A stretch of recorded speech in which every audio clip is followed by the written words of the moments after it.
Welcome to the NCAA Baseball Regionals presented by Capital One. And we begin day 3 from Corvallis with an elimination game. And the host Oregon State takes on the St. Mary Gales in a rematch from Friday night. In that game, St. Mary scored 3 in the top of the first. Oregon State was able to respond. A Gavin Turley home run cut it to 3-2, so they got within a run. Well, later in the game, in the top of the 7th, Brian Duroff's 3-run blast for the Gales, really the key hit of the game, opened up a little separation. 4-run lead. Daniel Guevara Castro closed it out with 2 1/3 scoreless innings of relief and a 6-4 win for St. Mary's, their first ever win in school history in the NCAA tournament. So that sets up this elimination game today, and the winner between these two teams will move into the regional final later tonight against USC, needing to beat the Trojans twice to head to the Supers. And we are happy to have you with us on this Sunday from the Pacific Northwest, along with former American League All-Star Greg Swindell.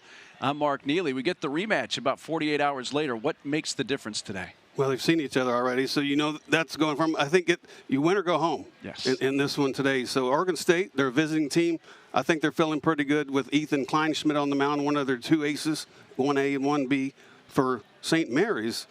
They know that they can beat Oregon State here. So look for them to get some offense created early and often and try to get a lead in this game and try to keep it again. Oregon State eliminated TCU yesterday, and they really featured the long ball, and it was Wilson Weber who got it started early in that game. Yeah, Wilson Weber with the 3-run home run in that first game yesterday. 7 home runs in the month of May for Weber, 13 multi-RBI game for Wilson Weber. Really swinging the bat well lately in the tournament as well. You can see the numbers there, a couple of hits and that 3-run home run yesterday. Well, for St. Mary's, their big hitter all year, Eddie Madrigal, on Friday had 2 hits and scored twice in the first game against Oregon State. They need more of that today. Yeah, he's your guy. He's your star, Eddie Madrigal, with the 2 hits Friday, but kind of stymied yesterday against USC. Look for him to swing the bat well off a tough lefty, and Ethan Kleinschmidt starting for Oregon State, but got to have a little bit out of Madrigal today. But one of these teams going to meet USC in the regional final. The other is finished for the season. And in this pitching matchup, St. Mary throws true freshman righty Lucas Sarantos, their Friday starter for most of the season. And for Oregon State, they have a lefty, Ethan Kleinschmidt, making his 15th start of the season. First pitch from Corvallis is straight ahead.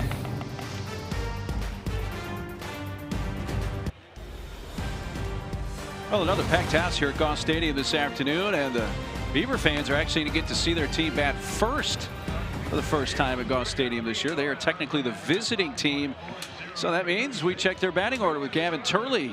49 career home runs, that's a program record, and who knows, today he may become all by himself the career RBI record holder. Yeah, you look in the record books for Oregon State, just about every category you're going to see the name Gavin Turley. Had the home run in game 1 against St. Mary's, so looking to repeat that and have a good afternoon and try to prolong the season at least one more game.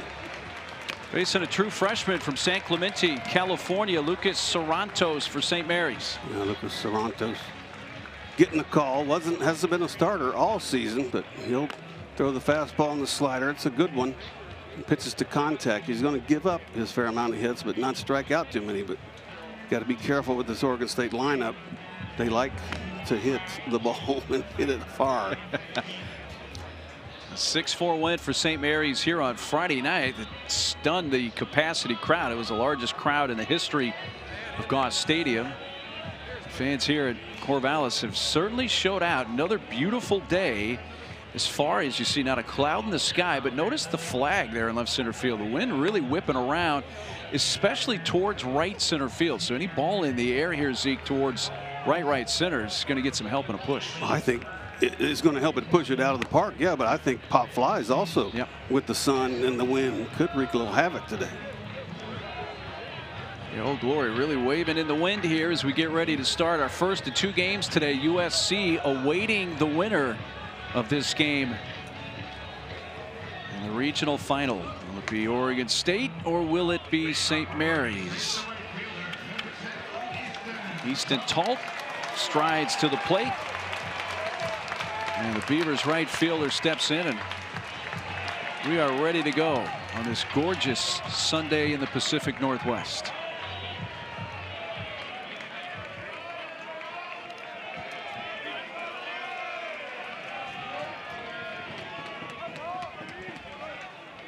Lucas Serrantos ready, and the first pitch from Corvallis. Fastball right down central, and we are off and running. You think a true freshman coming into this environment, you might have some nerves going, but that first pitch right down the middle for a strike. There's another. This is a little bit off the plate. You mentioned Serrantos' season this year. He emerged as the Friday starter in their series at Pepperdine in mid-April and won 3 consecutive appearances at Pepperdine, against Loyola Marymount, and against Pacific. He was 3-0 in his first 5 starts. But really, you look at his last 3 starts that he has made, he has not gotten past the 3rd inning. It's been a little rough go for him. I think it helps being here for a couple games, being in this environment. You're not just thrown into it starting the first game here, so he's kind of been able to adapt here. After throwing a strike on the first pitch, he's missed with the next 3 and is behind Atault leading off the game. If you look at it, not missing by much.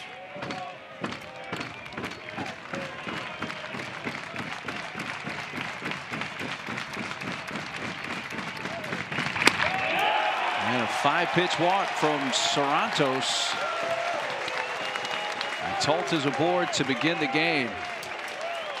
Well, Oregon State's offense facing a right-handed pitcher here in Serrantos, but this is just the first 2 games from here in Corvallis, so the sample size is small, but pretty significant lefties versus righties. Yeah, it is, and they've home runs all off lefties, RBIs all off lefties.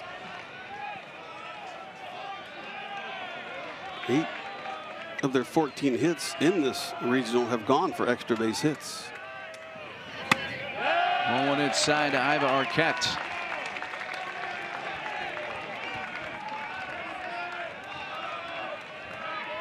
Hawaii native, through the 2 games they have played here at Corvallis Regional, has a couple of hits, 2 hits, 7 at bats. One of those hits is a double. Well, the 6th straight out of the strike zone from Serrantos. Yeah, feeling pretty good about strike 1. Now just can't find the zone. Again, not missing high, not missing low, just missing off the plate just a little bit.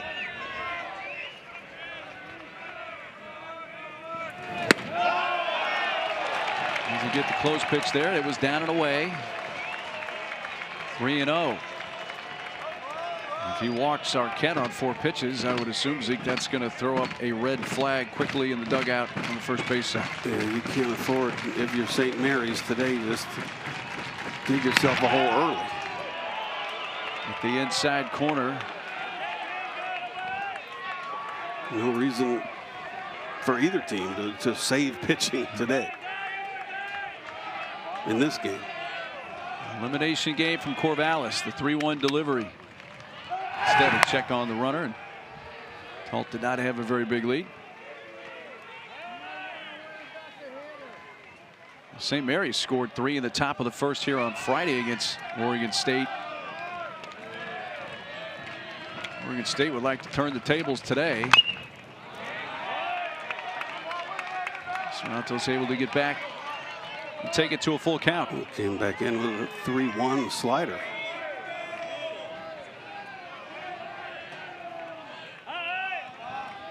.63 freshman Lucas Serrantos. Made the West Coast Conference all freshman team this year. Runner goes, pitch swung on and hit high in the air towards left field, back towards the track. Now battling that wind. Torek following it towards center field and makes the catch. Well, as you say, on a normal day without the breeze, the ball's over the lights.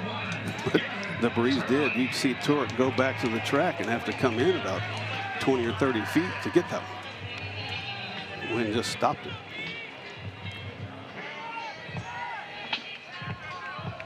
It was pretty steady. It's been pretty steady all through the BPs today, and hasn't shown any signs of letting up. If anything, it's probably gotten a little stronger as the day's gone on. It has. Any ball hit that high that Arquette just hit, that wind is going to stop it. You can keep it low and get it through the breeze. So here's Turley. He takes inside for ball one. You mentioned the fact he's already the home run leader in OSU team history. Right now tied with Michael Conforto for the most RBIs in school history. He shoots that to left field. It's fading. Nice play by Torek to field that on a short hop. Keep it from getting by him and keep Turley to a single, and Talt has to stop at second base. A line drive hit for Turley. Sometimes you get lucky. This ball has some sinking line drive, and you'll see Turek out there. He's thinking about coming and getting it, but right at the last second, pushed that glove up and fortunately stopped it from going to the wall, or it's 1-0. Second hit of the regional for Turley, who's now reached base safely in 51 straight games. It's either a hit or a walk, or both.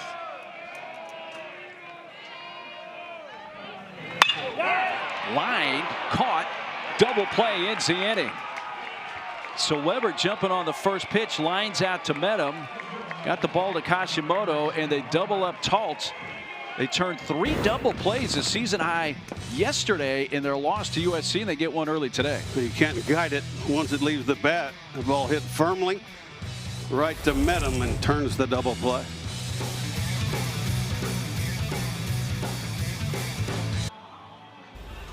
Oh, 3 hard hit balls by Oregon State in the top of the first, but Gales keep them off the board as St. Mary's comes up the bottom of the first inning.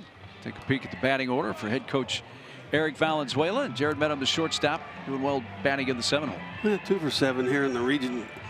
I'd like to highlight him. He had a really good conference tournament. Got over 500 in that conference tournament. Looking for something out of him today towards the bottom of that order if you want to advance tonight against USC and get a little help from your teammates. Ethan Kleinschmidt, a lefty, on the hill for the Beavers. Yeah, 6'3", 200. Mount Angel, Oregon, just about an hour north of here where we are. 15th start of the season, 90-93. Like the fastball with a plus slider, and his Oregon State debut this year against Indiana went 6 no-hit innings. So in the regular season, his first start and his last start went 12 innings and gave up 1 hit total. Gave up 1 hit against Long Beach in his last start of the regular season. He'll face Eddie Madrigal to lead off the bottom of the first for St. Mary's. He has been aggressive, especially the last game. Madrigal had a couple of hits the first meeting with Oregon State on Friday. And I think that's why you see first pitch slider. Lefty on lefty, you're trying to jump and not see that slider, and you got it first pitch. I think he gets another one there. Big numbers for Madrigal. His redshirt junior season, first team All West Coast Conference.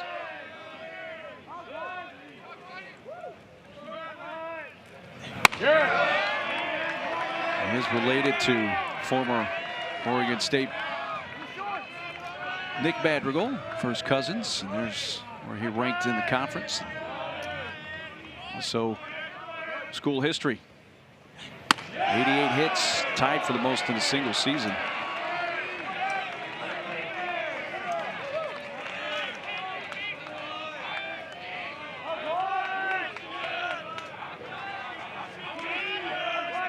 Two balls and a strike on Madrigal, leading off the bottom of the first for the Gales.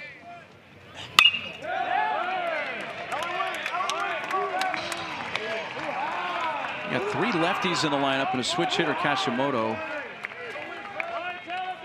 St. Mary's. When we talked with Ethan Kleinschmidt a couple of days ago, we mentioned the fact that he said he needs to get lefties out better. That coming from a left-handed pitcher. He misses upstairs, ball 4, and battled Madrigal, but walks him on 6 pitches. He's a good at bat. Good way to start this game for St. Mary's, getting that leadoff runner on and bring up a leading sacrifice bunt person in college baseball, Kashimoto. And you can read into that we're expecting him to bunt here, and so is Oregon State.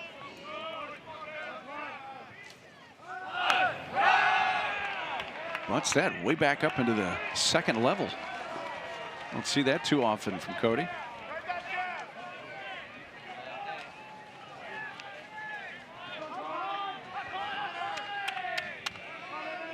That's a bunch of sack bunts for a season. Looking to add to that here.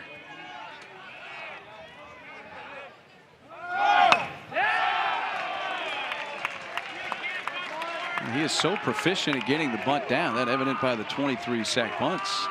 Usually don't see him back-to-back pitches like that have an issue getting it down. Both of them hitting the screen, one almost over the screen. But he's a good bunter. I would think he would still be bunting here with 2 strikes. Caraway does back up a little bit at third, about even with the base, but hedging. There's the square and takes upstairs. There's no sign of it right there. I wonder if the fact that his first 2 attempts went the way they did, that he decided to bail on 2 strikes.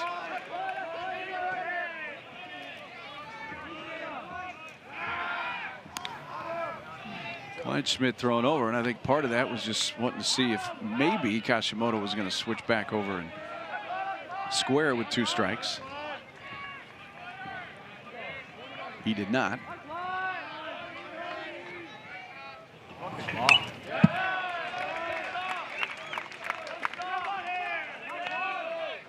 We got one thankful that it didn't get hit because it stayed up in the zone, and Kashimoto unable to catch up with it, frustrated.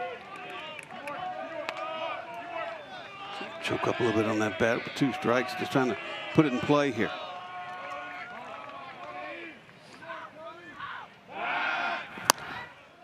Kashimoto's had success swinging away, the 2 sack bunts, but he's combined 3 for 6 in the series.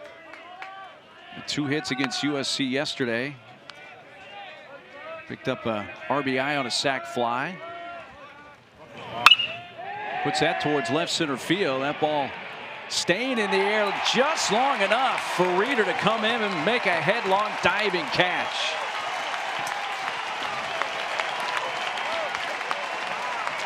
I think they've seen that around here a little bit. Fans up on their feet. What a jump, though, from Reeder out in center field. Playing straight up, right at the end, just dives right in the webbing of that glove. Put a star on that one. Nice catch.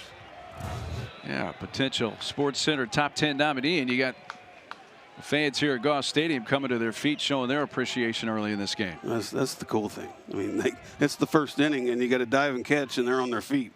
They understand baseball, and they appreciate it. Brings up Aiden Torek. He had the couple of hits, including a solo homer yesterday. Good.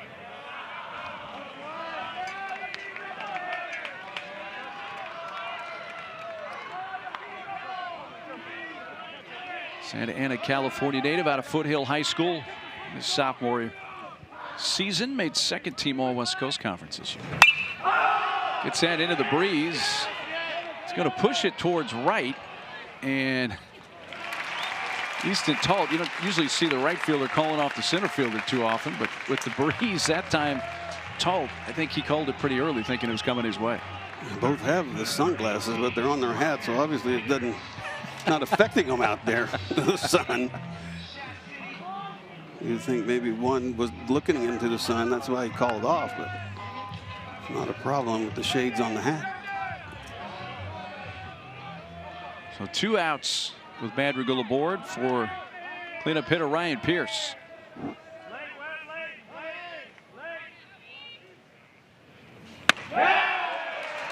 So the first pitch strike. A 91-mile-per-hour fastball from Ethan Kleinschmidt. SoCal native.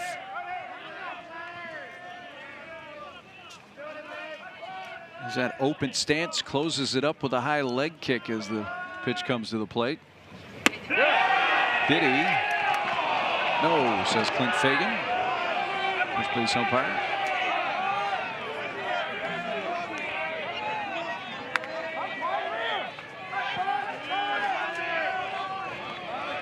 Hitting just a tick below 300 for the season. Bunch of home runs. It's called Madrigal leaning at first. 8 steals and 9 tries for Eddie Madrigal this year. Now he's running. Swing and a miss. Throw down to second base. And he is in safely. Steal number 9 for Madrigal. They saw him flinching on the pitch before, decided to throw it to the plate. That would have been in time, but just a little high. Schmidt is ahead, a ball and 2 strikes on Pierce. Fouled at the plate.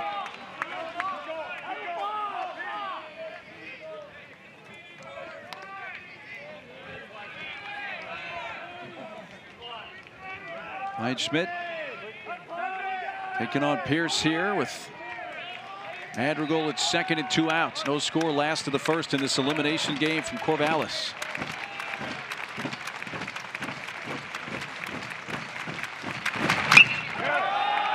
Wind is going to take that well out of play today, out of the stadium. For infielders and outfielders, the ball hit down the lines. The wind will push it back into play.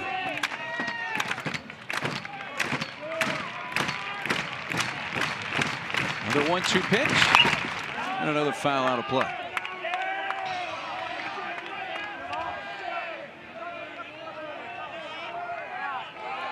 Pierce 1 for 3 with an RBI and a couple runs scored against Oregon State on Friday night. Also had a walk in that game.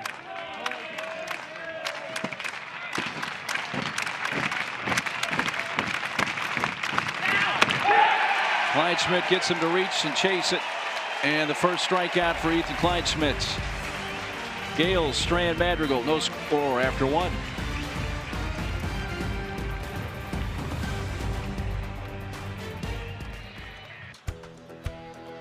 Well, the #1 national seed is out.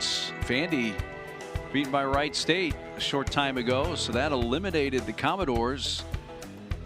Texas lost to UTSA last night, leading so far today. Georgia is out. Obviously, Oregon State here down to their last mulligan, so to speak. Well, Georgia had a 2-run lead going into the 9th. Gave up a 4 spot and walk-off. Brock Thompson for Oklahoma State walked it off with a 2-run homer. Trent Caraway has had a nice regional, takes ball 1. Yeah, I thought everybody kind of concurred. There wasn't a clear favorite to win the Men's College World Series. And looking at these regionals, we're going to have some dark horse candidates going into supers. Yeah, we are. And if Arkansas and Tennessee hook up, I mean, that's, in my opinion, that winner of that super, if they both get to the super, that'll be your national championship, in my opinion. But North Carolina's playing really good baseball. Caraway takes a strike. So you think Tennessee's got a decent shot to repeat? I think once you get there, the hardest part is getting there.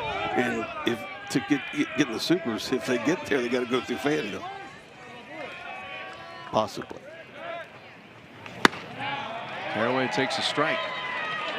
Well, I think if you asked Razorback fans, they wouldn't be too crazy by facing Tennessee super, even in Fayetteville. No. 2-2 pitch. Sharply foul wide of third. Caraway's hit safely in each game so far in the regional, including a solo homer yesterday and one in game 1 that they played against St. Mary's.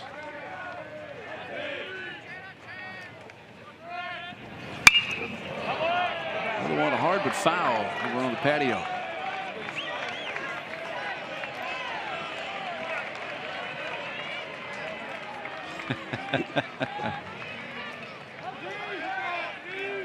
He's got baby strapped to the back. Came up with the baseball. High with a fastball, full count.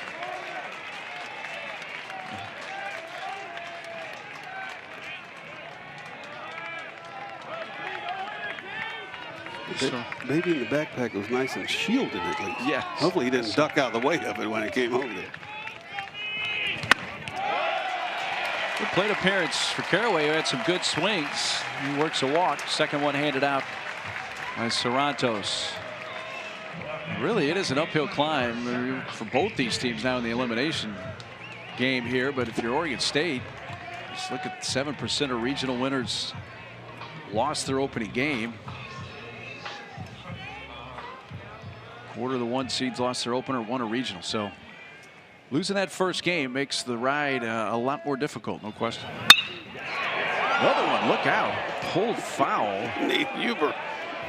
Nate had to do a little gymnastics at the last moment to get out of the way. That was close. That ball hit on the line. Watch Nate. Like he morphed out of the way of that one. Wasn't exactly the Matrix, but you avoided the baseball. That was the important thing. Singer lays down a very nice bunt and fielded by the first baseman. So Madrigal gets it to Kashimoto, and Singer with the successful sacrifice advances Carraway down to second. I get it. Elimination game. You want to get on the board. You had a couple on in the first. Hit the ball hard and didn't get a run across. Now you got one in scoring position again here with one out. 6-sack bunt for Singer this year. That ties him with Easton Talt for the most on the Beaver squad. A runner in scoring position for Cannon Reeder. Brought the house down with a terrific catch a short time ago out in left center field.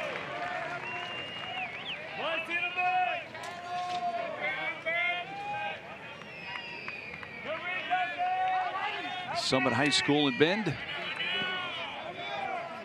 Had a hit, a walk, a run scored against TCU yesterday.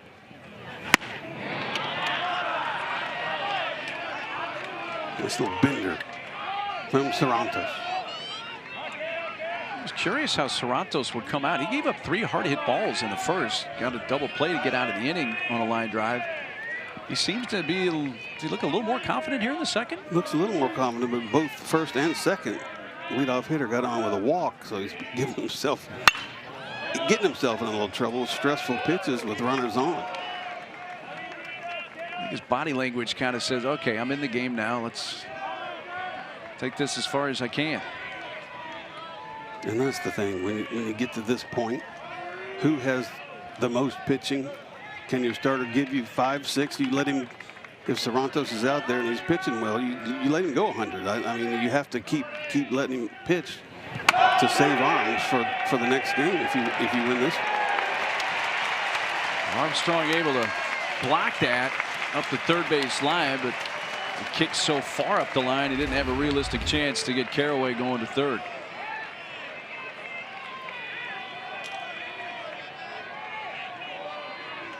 He had to hit something other than his body, maybe a shin guard or something to go out that far. The 2-2 count on Reeder.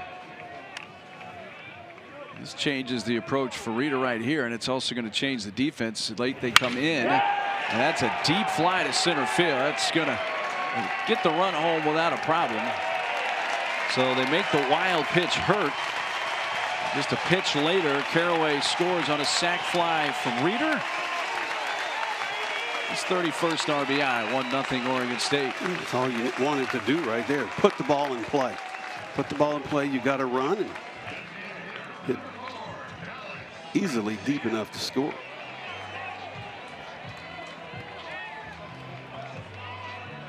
Well, a walk to Carraway. He's bunted to second by Singer, a wild pitch to third, and then a pitch later, Reeder, knowing the game situation, says, let me just get a fly ball to the outfield. He does that, and a sac fly brings him in. So they have scored the game's first run without a hit. This inning. This inning, correct.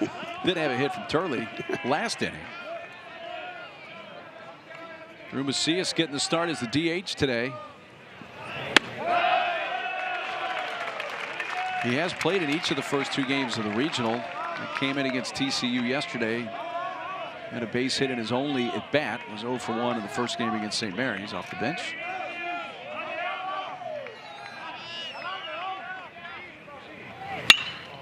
He sends one high into the air out into center field. And again with the breeze today, this is an adventure. And Tanner Griffith makes the catch. But the Beavers produce a run without a hit, take an early lead.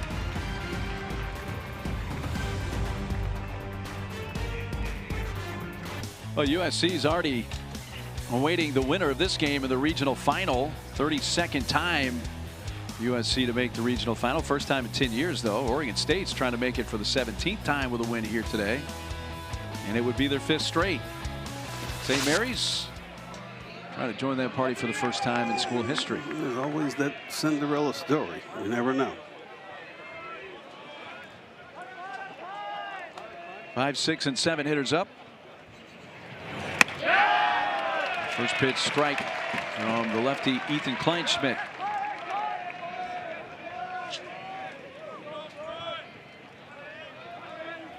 Duroff had that massive 3-run homer in the top of the 7th against Oregon State on Friday night here.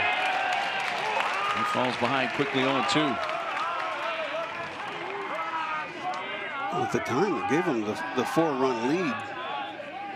And Caraway would hit a home run in the bottom of the 7th to make it a 2-run lead. So, yeah, a huge home run eventually. Lines one towards center field. Reeder was shading towards right center. He comes right back to dead center field just about and catches that line drive.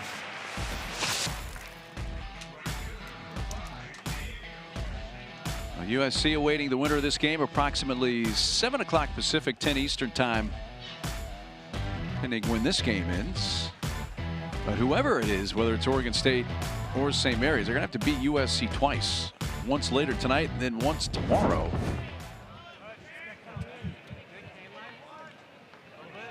If they want to make it to the Supers.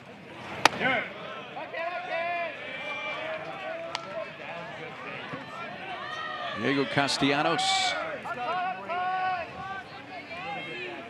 up with 1 out here in the St. Mary's 2nd. 1-0 Oregon State leading. No swing. Nate Huber, third base umpire, is getting a little medical attention between innings. Dodging that hard foul line drive and hitting the turf.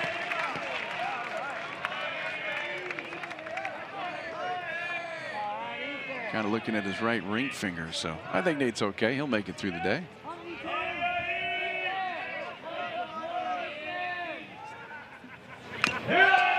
Tipped by Castellanos, 2-2. Diego, a 2-run homer and lost to USC yesterday. 8th home run of the year. Schmidt tried to run that fastball in. Look, I'm lefty. I'm looking for something away right here, possibly. Like it, slider. There you go, and it's fouled out of play. Maybe didn't get it as far off the plate as he wanted. Here's the home run from last night from Diego. Down and in, lefty's wheelhouse right there. Bales fell a little short last night.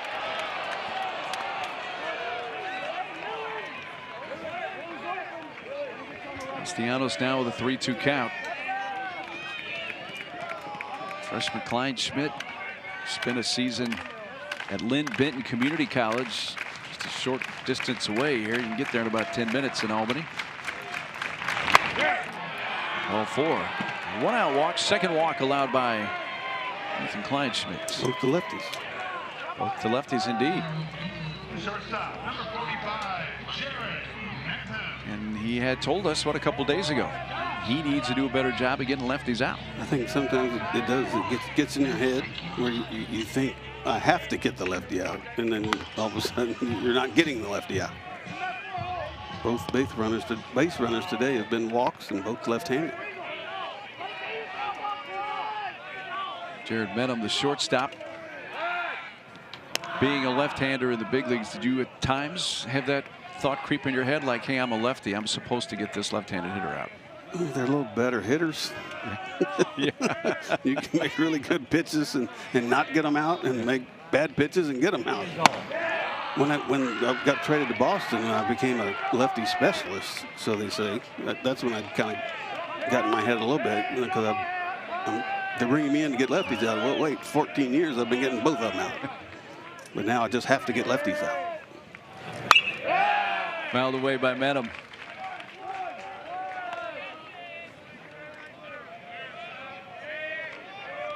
That green monster wasn't too unkind to you over the years, was it? Well, fortunately, I was only there for a month and a half. Okay. As a Red Sox. Sure, you pitched there.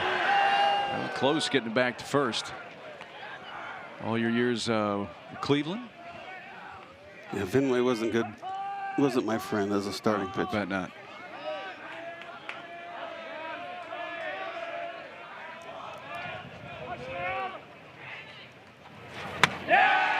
Late behind that.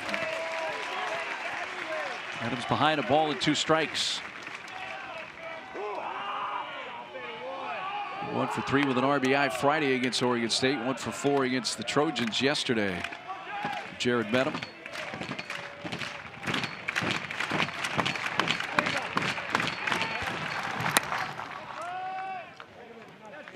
See, last time when Madrigal took off, Kleinschmidt just went over there one time. I think if he goes over there again, I'm thinking I can get Castellanos.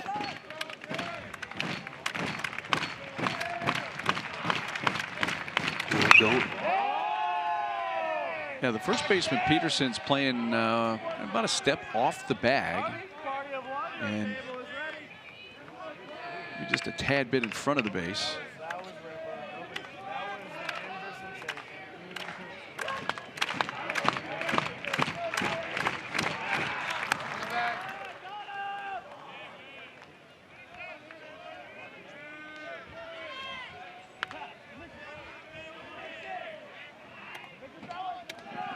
See the first baseman Peterson looking down at his wrist. That ball's fouled out of play. And look out.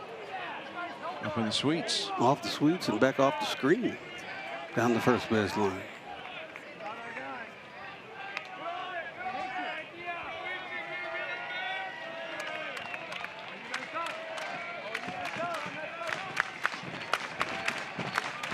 And then battling with the ball and 2 strikes. Fouls another one.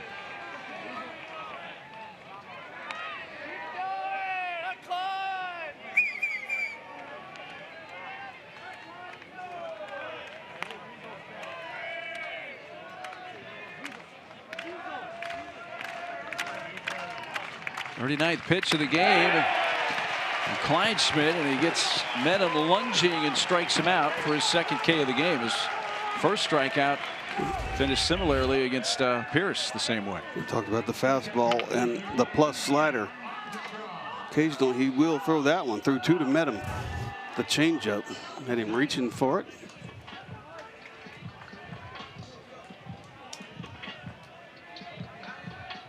So 2 down in the inning. The catcher for the Gales, Ian Armstrong, is up. First token check on Castellanos.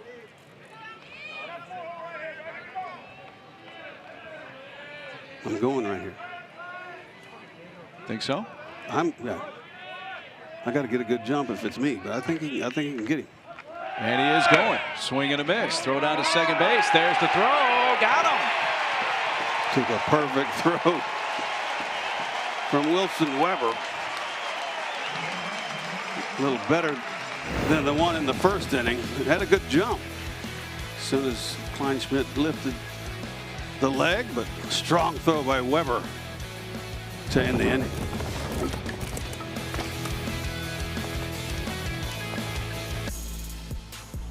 Well, some very interesting storylines going on this weekend around college baseball, with Vandy falling to Wright State just a short time ago. They have been eliminated.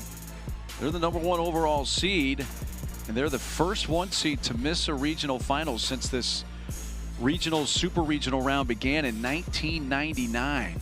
So they are not even making the regional final there in Nashville. Oklahoma State, big rally late. A lot going on around the nation. Vandy had opportunities, made it close 5-4, left runners on second and third to end the game.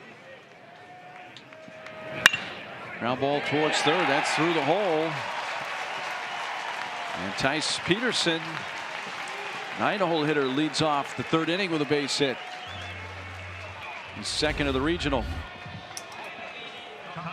Just put it in the right spot. Breaking ball, hammered it in the ground, and took a big hop and got through the infield in a hurry.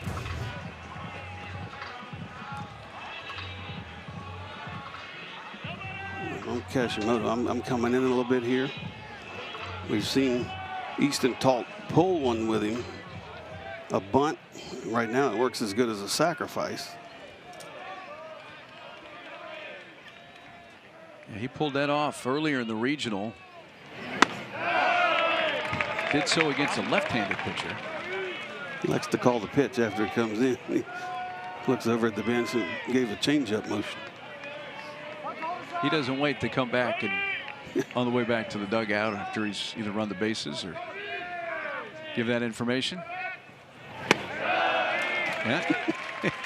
There's another one. He's not saying A-OK, folks. He's indicating what that pitch is. That tells you one thing, he's singing it. Walked in the 1st inning.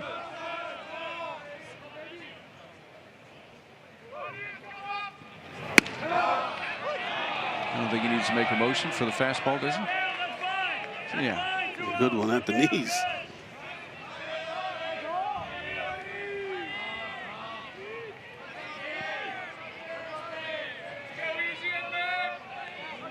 Peterson at first. 2-1 pitch. Went back to the off speed. Looked like a little slider down and in.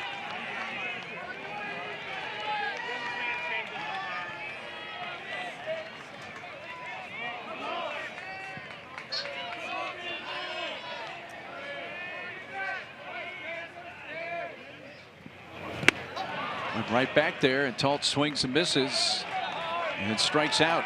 That is the first strikeout. Lucas Serrantos, first out here in the 3rd. It's filthy. Hard to pick up. You see it out of his hand. Just bites out of the zone right at the end. Back-to-back sliders getting the strikeout.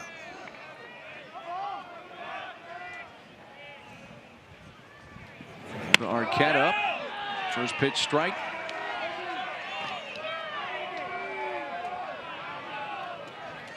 First time up, flied to left. Really hit a ball well, but into that breeze, and it got knocked down and caught. Rip and a miss at the fastball. 40 pitches now thrown by Serrantos.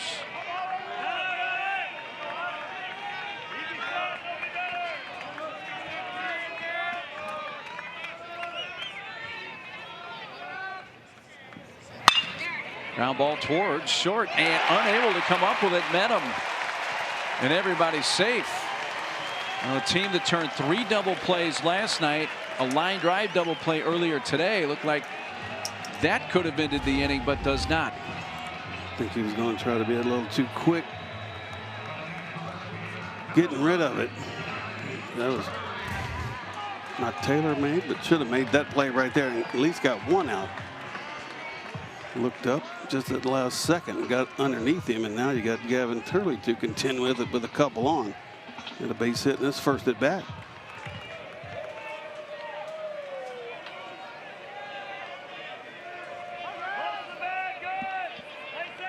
It's the first error of the regional for St. Mary's. And we'll see how this plays out, but You got a guy on the mound, Cervantes, who's a true freshman. You're trying to get him through as many innings as you can, and it looked like he was about to finish off a third inning here. And instead, it's 2 on 1 out, still down 1-0. Let's see what that does to Cervantes' psyche. He's got to face Turley, but gets that fouled away. There's the left-hander warming up for St. Mary's. It's hard to tell from where we are. They're covered out there in the bullpen. There you go.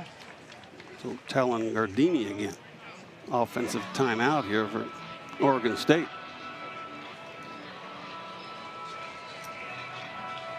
Well, the NCAA Regionals coverage for all 16 sites continuing tomorrow as well on Monday on ESPN Plus and the ESPN app. For more information, visit ncaa.com, the home for all 90 NCAA championships.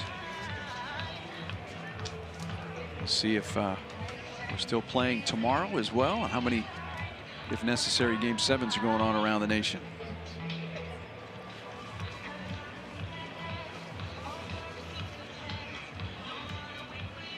Now, Turley went deep yesterday.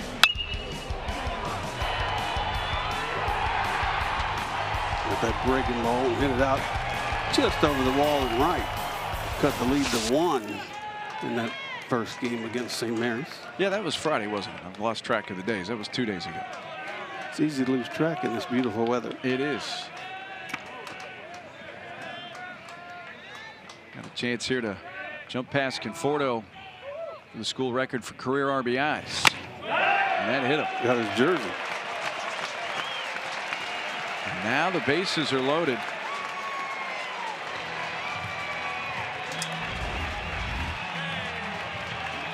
I believe it got him just off the jersey right there. Maybe a little rib. And now you got Weber coming up. Yeah. That's the best way to get hit right there. Just glance it off the uniform. This big crowd remembers yesterday when Weber hit a 3-run home run in the bottom of the first that got him rolling. Now Armstrong goes out to the mound to slow things down and buy a little time. Let's take you back to first inning of yesterday's Beaver game. He hanging, he banging. Yes. That one was up and out of here, just left of the batter's eye out there in the center.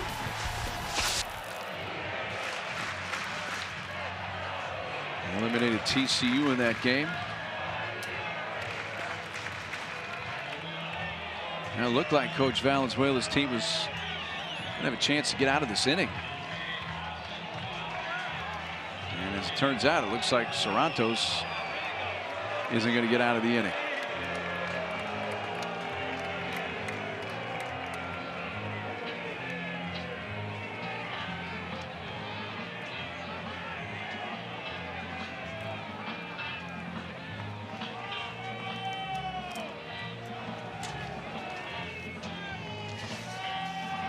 Saw Gardini warming up. Haven't made the official move as of yet. Now he does. And you saw the reaction there by Cervantes, who's sure disappointed to have to come out of the game. Gardini's going to inherit bases loaded with 1 out. So Oregon State threatening to add to the lead here in the top of the 3rd. We'll take a quick timeout.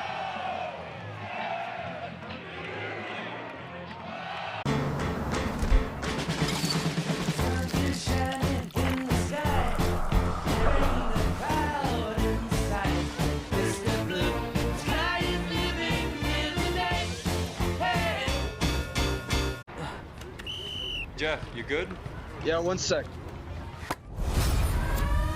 Listen up. Jeff has a sore back, and it's the Rec League semifinal. Let's get our man back in the game. We got the ice, and we got the hot.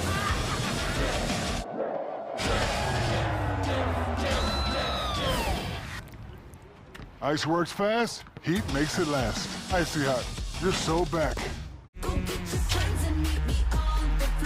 Formula One returns. It's lights out and away we go.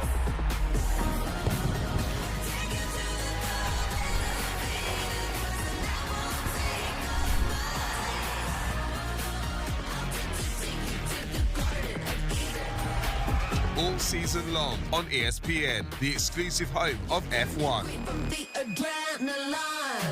The Women's College World Series heats up in OKC as softball's elite compete for their ticket to the Championship Series. The Women's College World Series continues through June 6th on the networks of ESPN. Bouncing around from site to site right here on Squeeze Play Live. If there are home runs or big plays, you will not miss them. Let's lose our minds. Well, that's one way to get the party started. That's a bad flip. Get used to that this weekend. This is your one-stop shop for everything Road to Omaha. Squeeze Play. Did such a great job in the studio. Chris Bud, Matt Schick, Chris Burke, and Mike Rooney. There's our regional. Burke and Rooney, 12 to 12 every day. Yeah, those guys are. Appreciate the work. Definitely. Serrato's 3 on base, still his responsibility. There's his line, and Talon Gardini now in the game. Gardini, freshman, 22nd appearance. Find it strange bringing a lefty to face a righty, but right now you need strikes. Give up a single. He had an error and a hit by pitch to load the bases. Get a sinker in there, get you a ground ball, maybe get out of this inning. Ball 1 to Wilson Weber.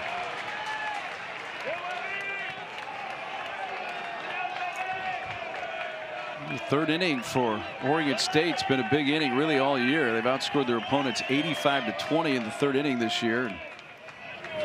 5-0 in the 3rd inning just in this Corvallis regional, and they are threatening here. The help of a miscue, bases loaded, 1 out.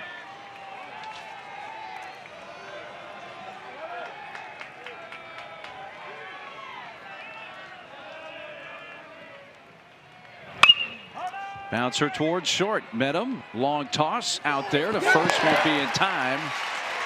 Not hit hard enough that time to turn 2. It scores Peterson from 3rd base. Weber picks up an RBI, and it's 2-0 Beavers. I'm going to say it was hit hard enough. I mean, this ball, watch when Medham gets it, he takes about 2 steps before he flips it. I mean, right there, you got to get rid of that ball, get it to Kashimoto. Should it just have been a stay where you are and an overhand toss? Overhand, sidearm it, just yeah. get it to Kashimoto as quick as you can. It just, I mean, that's all it took down at first base for Weber to be safe. Now leaves runners at the corners with 2 outs. Trent Caraway gets jammed and fouls it back.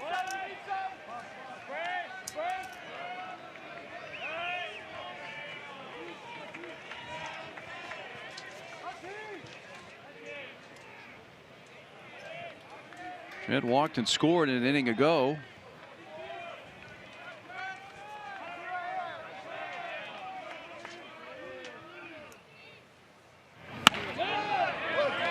Fastball from Gardini at 90 is a strike.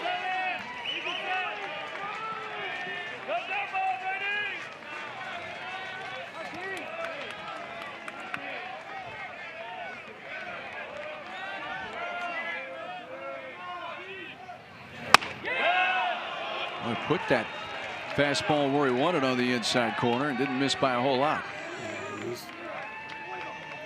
And if it was on the plate, it was a good pitch, a purpose pitch coming in there.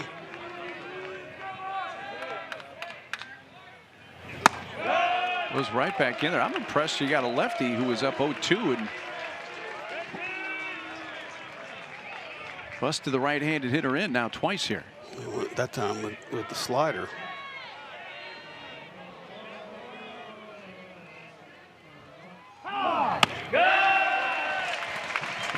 And 3 out of the zone. It's taking it from 0-2 to 3-2.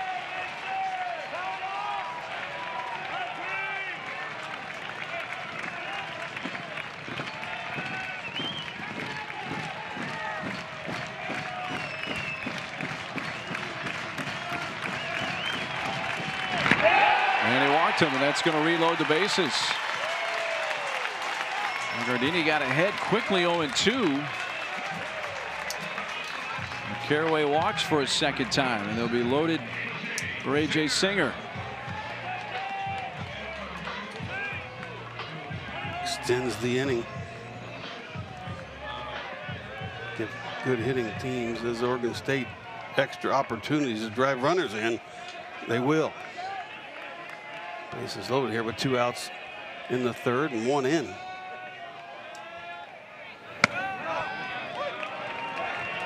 Looks like the run that is scored in this inning would be an unearned run, and if they get any more, it would also be unearned. Singer had a sac bunt last inning, but swinging away and takes outside.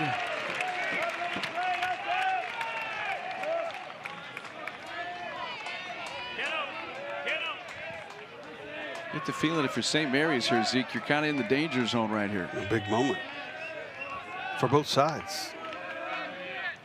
Even with it just being the top of the third, now Singer gets the count to 2-1.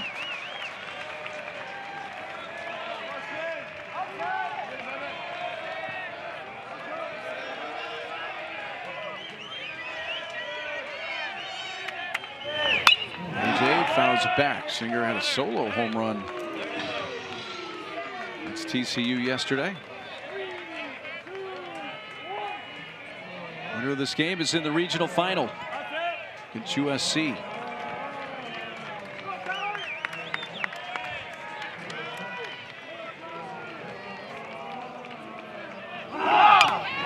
Just got a piece. That breaking ball was diving down.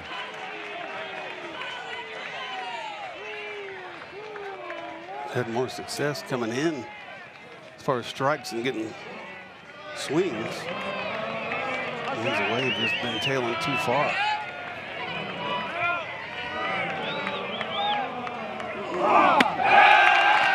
He's fastball inside and nowhere to put Singer. Bases loaded, 2 outs and a full count.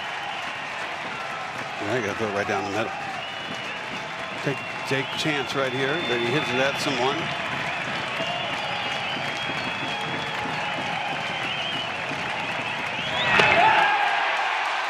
And a bases loaded walk forces in the second run of the inning. And it's 3-0 OSU.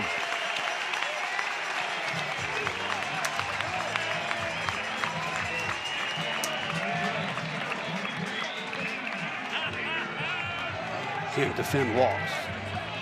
That's why you challenge hitters. If they hit it, they hit it. But so far this inning, there's only been 1 single and a lot of traffic on the base paths.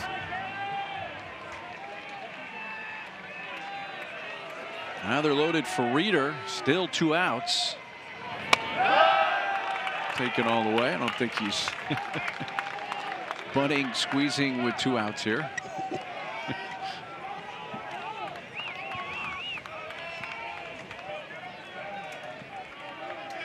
Did have a sac fly last time up. His 31st RBI of the year.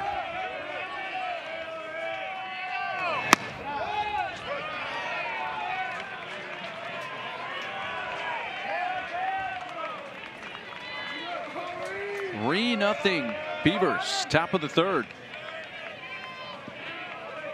They have 3 runs on only 2 hits today.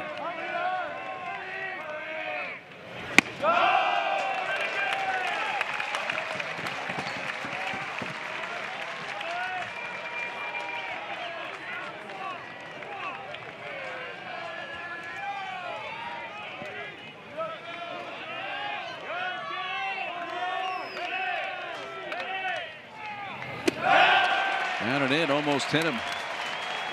Oregon State has 6 home runs in the regional. All 6 have come against left-handed pitching. Every time you look out there, they're facing lefty. They haven't faced too many righties for long anyway.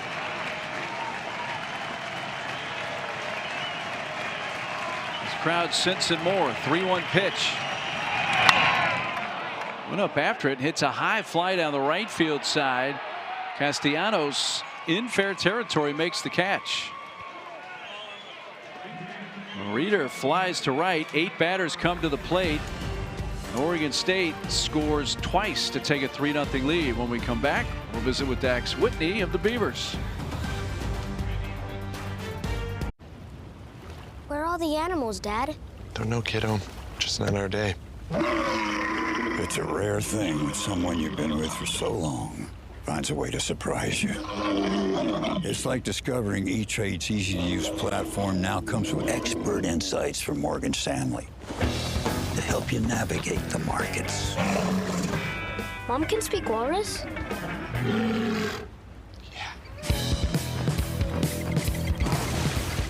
Barbecue season is back. Yeah, it is.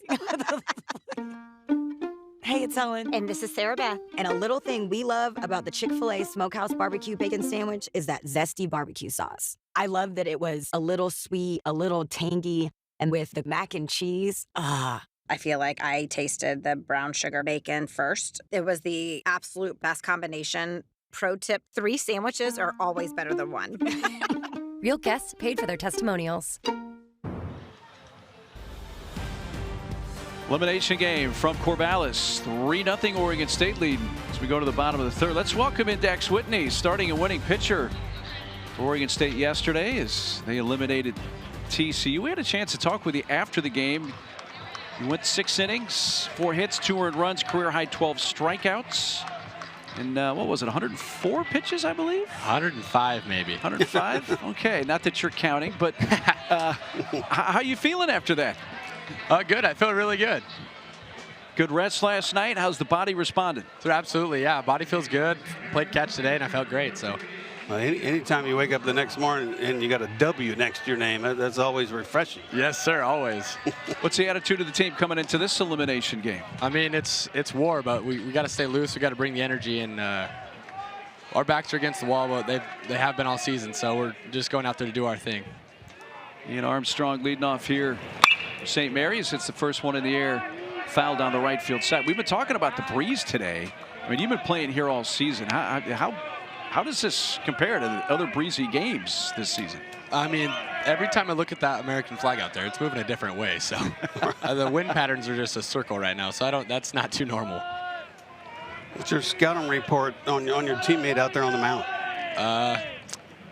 Throws a lot of strikes, has a really good fastball, has a really good slider, and I don't want to hit against him. Have you had that honor at some point for some reason? I wish. I would love to be in the box against him. Which makes me want to talk a little offense with you since you opened the subject. That's into right field. Armstrong has a base hit to begin the inning. Blackfoot, Idaho. Blackfoot High School, I'm assuming. Yes, sir. I mean, they weren't going to waste your athleticism and not have you bat. So tell me about all your offensive prowess. He was an all-state hitter in high school. Yeah. Yeah, I mean, I hit well. I wasn't super big pop guy. I mean, I hit doubles. Like 4 homers, I think, in my high school season, 5 in the summer. So, but I always hit like 480 I hit 480 in the spring and 530 in the summer, I think. So. I did okay.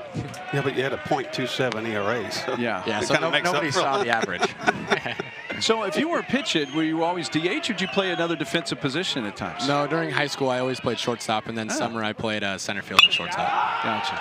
Yep. This ball popped up on the infield. Caraway coming all the way down.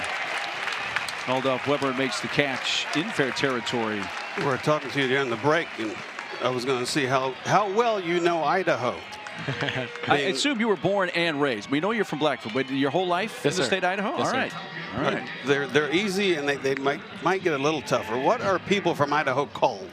Idahoans. All right, 1 for 1. Yes, Atta boy. Do you know the state bird?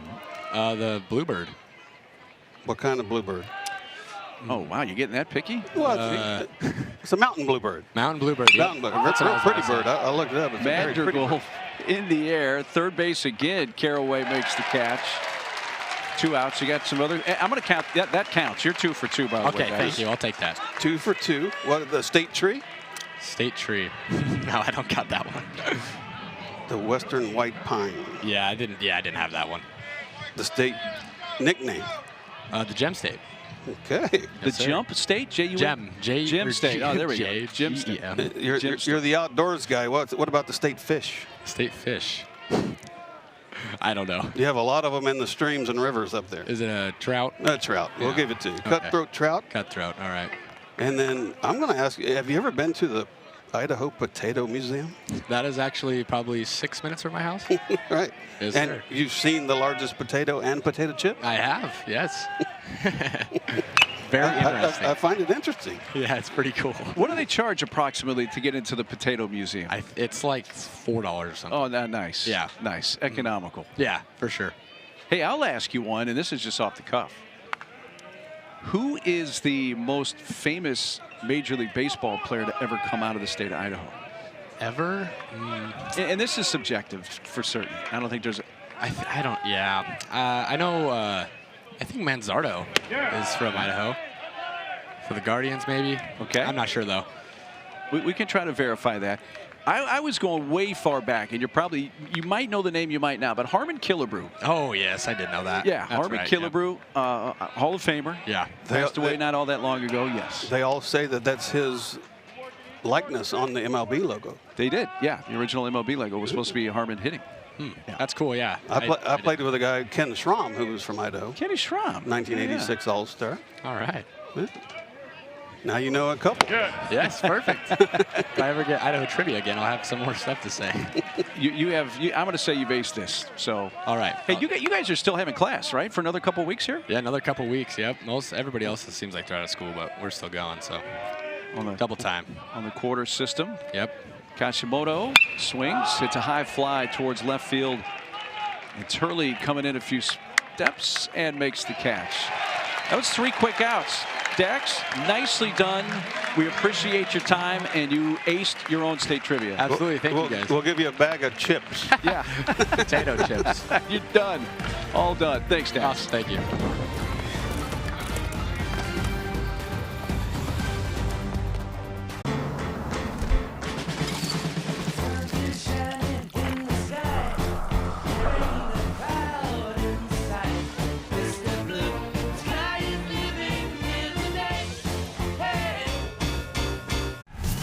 Your brain with Allegra versus some allergy medications during rush hour.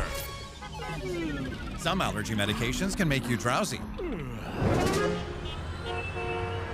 But Allegra is different. Traffic jam? We got this. Woo! We're nailing it. Yeah, come on. Like a boss. Right on time. Allegra is fast 24-hour allergy relief with 0% brain interference, so you can use it even when you're driving. It's a no-brainer. We can't get enough of the WNBA. Dallas Wings select Paige Beckers. With more stars and more heat than ever. Ridiculous! The WNBA on ESPN. Hidden Valley Ranch is made with real ingredients for real ranch flavor that's impossible to put into words. But that's pretty close. Indescribably delicious Hidden Valley Ranch. Let's go! The Rob Dwalishvili, the Sugar Show! Juliana Pena! How are you going to beat me, Kayla? Kayla Harrison, I will be champion.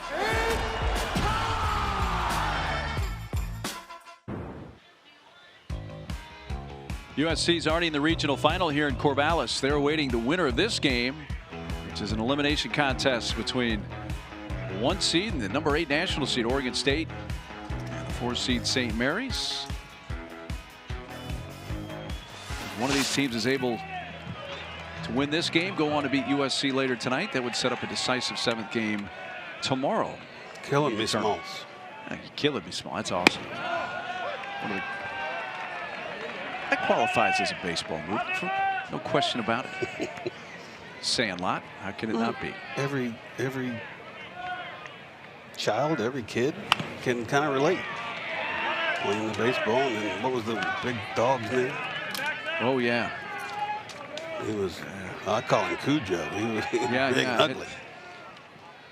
Somebody out there screaming it right now, like the Beast or something. Oh, smacked by Macias towards right center. It stays in the yard and caught just in front of the warning track. Tanner Griffith. Second time Macias has fly to Griffith in center.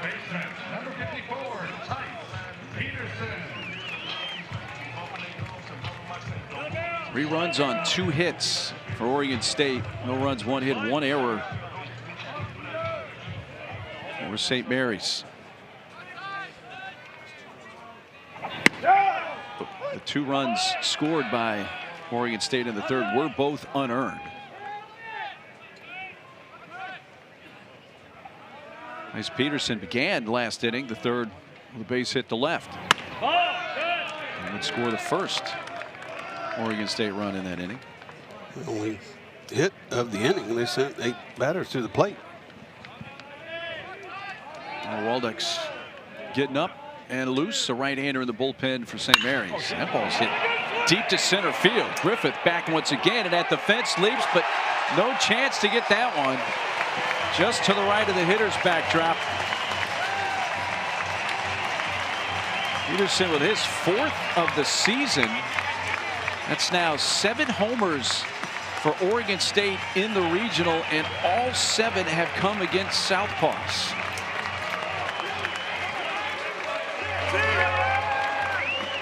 That ball hit well. Didn't need much breeze. The breeze just took it off the batter's eye. Just to the right. 4-0 Beavers.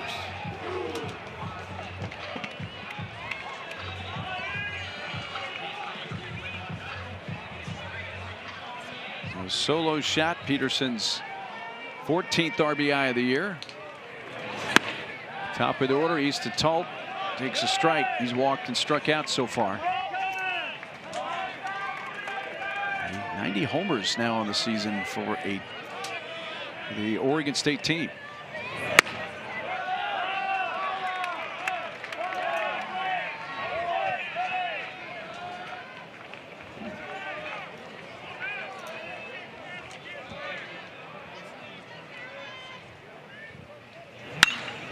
Ball's whacked by Tall up the middle and into center field. He has a base hit. Let's go back to Peterson's long one out to center field.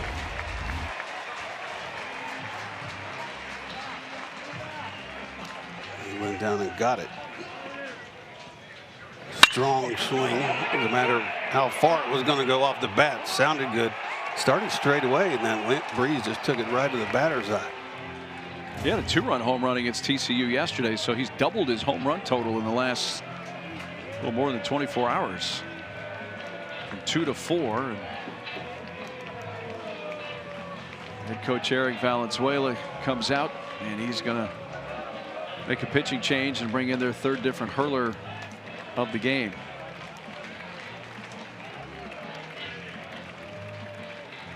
So Gardini departs.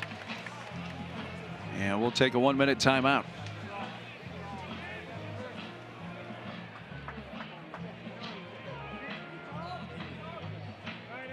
In your neighborhood, there's a place so good. It's so nice to be at a store meant for me. All natural chicken hindquarters are just 99 cents a pound. Deli shaved ham is only $4.98 a pound. Capri Sun or Kool-Aid jammers are just $2.48. Sara Lee buttered bread is 2 for only $5. Welcome to Fairway, your Fairway family. When businesses thrive, so do our communities. My name is Oscar Zavaleta. I'm the principal for the Montes Group. I just knew that I wanted to be the person that made the decisions.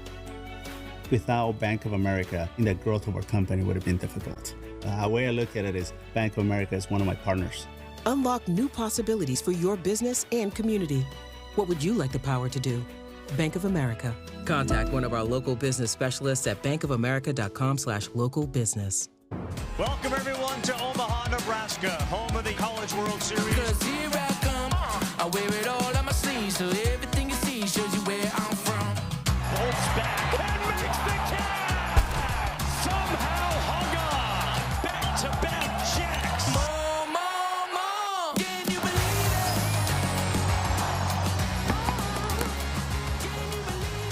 it? All the fun in Omaha starts on June 13th. Not too far away. We're into the month of June now. Our game track shows Oregon State now up 4-0. 1 in the second, 2 in the third, 1 so far here in the fourth. They continue to hurt opposing lefties with the long ball. It's 7 now in this regional, all against left-handed pitching. And San Diego area native from Vista, California, Noah Waldeck becomes the 3rd pitcher of the game for the Gales. 6'5", all 6'5" of Noah Waldeck, making his 28th appearance for the Gales. 31 innings, just 15 walks. Over a strikeout an inning for Waldeck. Got his work cut out here. Arquette, Turley, and Weber coming up 2, 3, and 4 for the Beavers. Waldeck inherits Talt at first with 1 out. 4-0 Oregon State leading this elimination game in the top of the 4th. Eva Arquette had a deep fly to left his first time and hit a ground ball to short in the 3rd. Looked like it may be an inning-ending double play, but an error extended the inning and they scored a couple unearned runs. Grounds it towards 3rd, fair, and down the line and left. Talt is going to be waved around 3rd. Now stopped late. Throw coming back to 3rd base, and he's out. Well, the stop sign went up very late from Joey Wong. He's wanting them to challenge the out call. But initially, Talt was getting the green light to try to score. Yeah, the stop sign came up late, and Talt already had it. He had his head down. He didn't recognize it until he was around 3rd, right there. OSU has challenged the out. He thinks he got his hand down. This play is under further review. Sango may give us a little better look. He couldn't have gone home because 3rd base coach was standing in the way. Yeah, he almost ran into Joey Wong, but did that right hand get in? Because you see Pierce kind of lunge for Talt as he came back towards the base. And Talt uses his right hand to go to that outside part of the bag.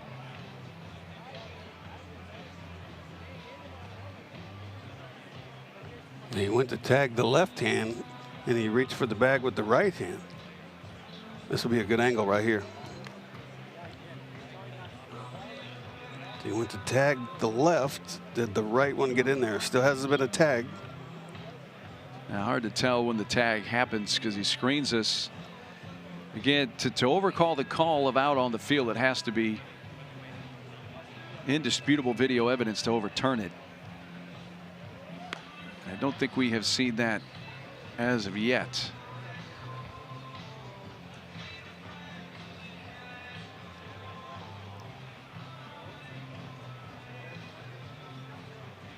Yeah, right there, the hand's on. So is it enough to overturn it? That was the best angle we got on that last.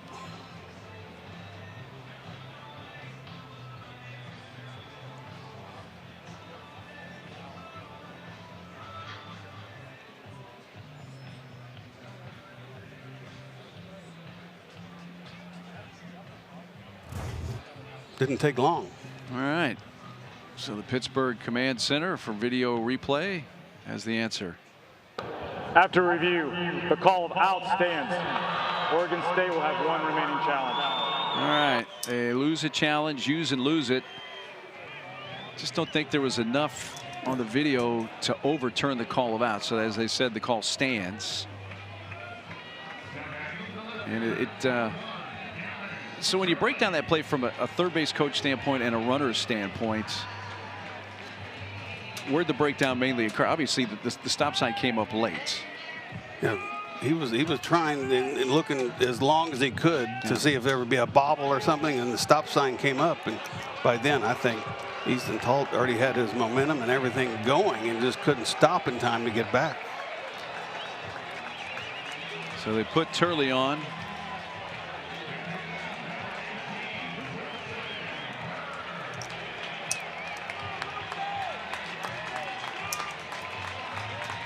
Got 2 outs in the inning. Arquette at second. Turley at first.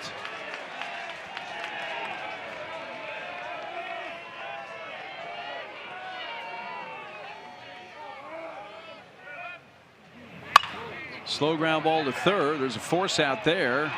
And the race won by Pierce to win the inning. So Talt, who was aggressively being waved around, had to put the stop sign on, and that really put the brakes on the inning. But they do get the run from Peterson.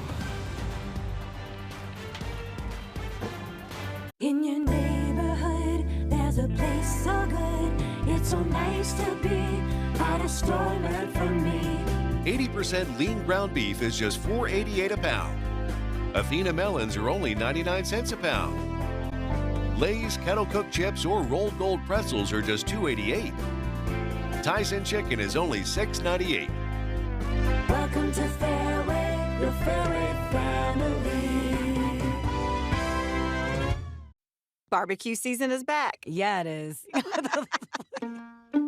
Hey, it's Ellen. And this is Sarah Beth. And a little thing we love about the Chick-fil-A Smokehouse Barbecue Bacon Sandwich is that zesty barbecue sauce. I love that it was a little sweet, a little tangy, and with the mac and cheese, I feel like I tasted the brown sugar bacon first. It was the absolute best combination. Pro tip, 3 sandwiches are always better than 1. Real guests paid for their testimonials. We head to the bottom of the 4th. Let's chat with the head coach of the St. Mary Gales, Eric Valenzuela. Coach Fee, let me just start. Where do you start team-wise trying to get some offense going against the lefty Kleinschmidt from this point forward? Yeah, he's been good, mixing his pitches, working the outer half. Yeah, he's kept us off balance, and he's doing a really good job. And, yeah, a lot of game left. But you know your team. You know they're not going to give up and keep fighting. We've been here before, plenty. Yeah, I mean, they're kicking our butts a little bit right now, but there's a lot of game left, and like I said, I mean, we've been in a lot of some tough battles all season long, especially here down the stretch. So nothing new. We're going to leave it there. Let you get back to it. Thanks so much, Coach V. Thank you. 22 comeback wins this season for the Gales. Largest deficit overcomes 7 runs. They're down 4 here as they come to bat at the bottom of the 4th. They're the home team in this game. And Torek to lead off.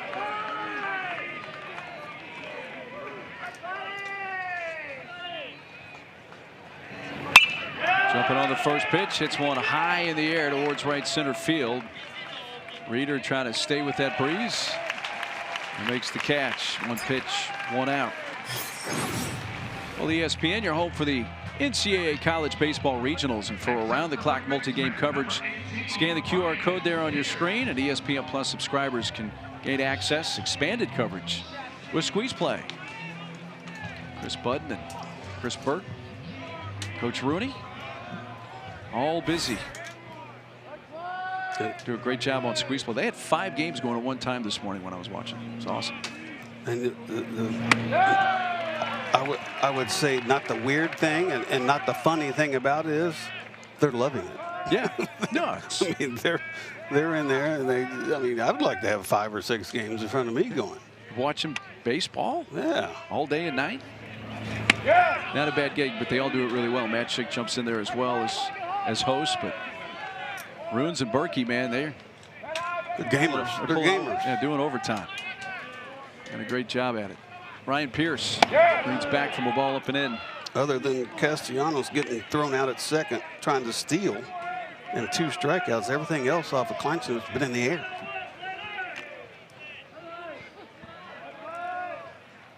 He struck out Pierce back in the first inning, and Kleinschmidt ready to deliver a 2-1 pitch. And straight back.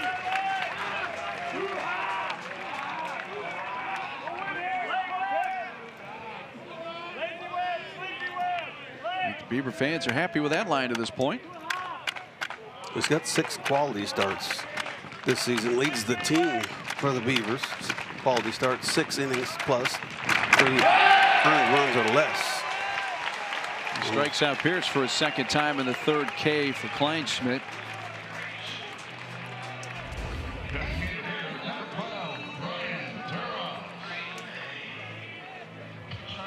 Doesn't use it as much as the slider and the fastball, but the changeup's been really good for him when he's used it today.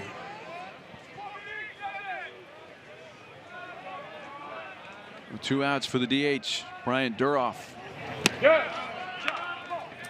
You mentioned Kleinschmidt's Oregon State debut back in mid-February against Indiana. 6 innings, no runs, no hits, 2 walks, 5 Ks, picked up the win in a 6-0 victory. And he had pitched well in his last start before this one, which, because they don't play a conference tournament now as an independent, was back on May 17th against Long Beach State. And he went 6 innings, no runs, 1 hit, with 7 strikeouts, and got the win. The bookends during the season, 12 innings, just 1 hit off a Kleinschmidt.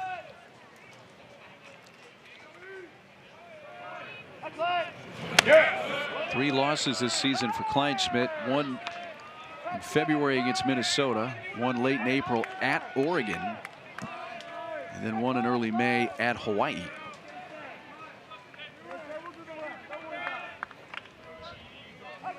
After playing at Lynn Benton Community College in nearby Albany, the former Beaver Andy Peterson. 2-2. Duroff hit the ball hard first time up and lined out to center. Robbed by Cannon Reeder. A headlong diving catch. This one bounced towards the middle, cut off by Ebo. And he skips it across that artificial turf to Peterson and throws out Duroff.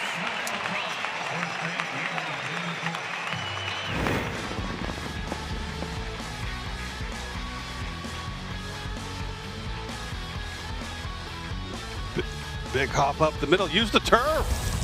Why not?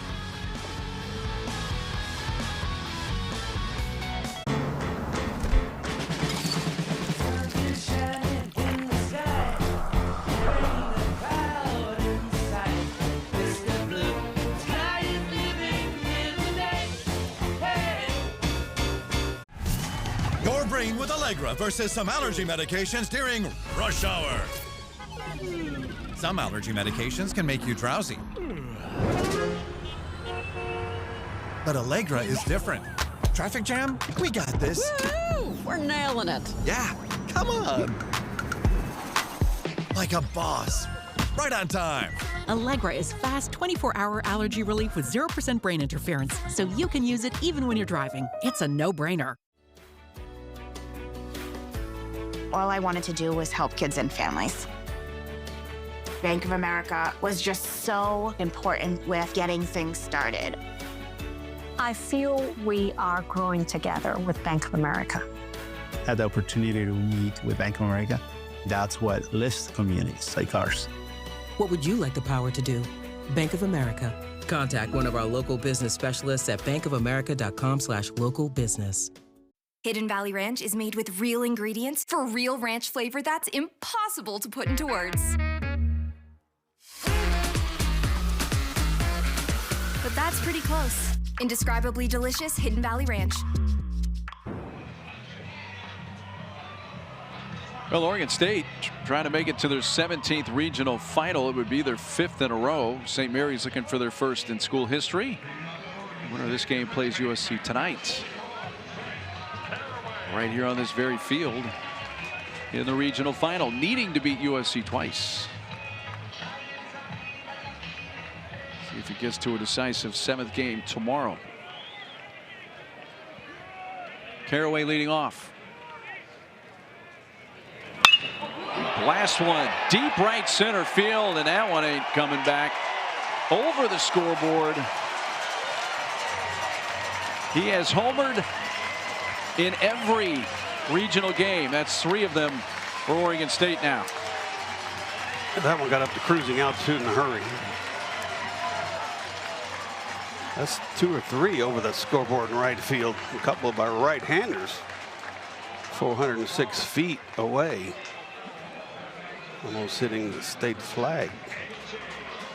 Well, he's hit a solo home run now in all 3 games Oregon State has played here in this regional.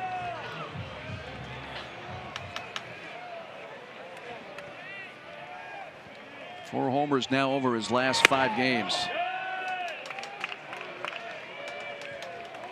So what is different for Oregon State is that's the first home run they've hit off a righty. The previous 7 were all against lefties. Oh.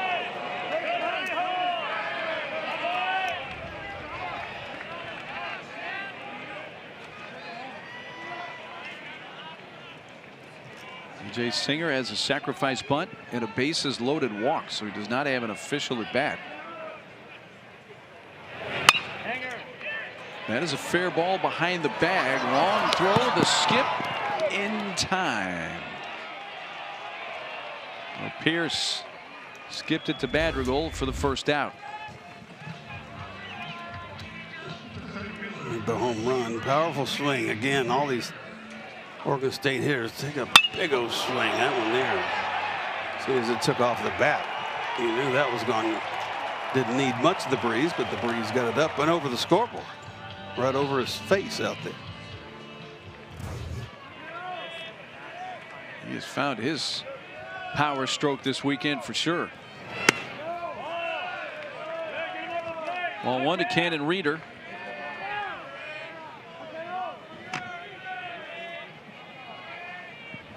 A 5-0 lead for Oregon State. And 5 RBIs from 5 different Beaver players so far in the game. Reeder has one of those on a sac fly back in the second.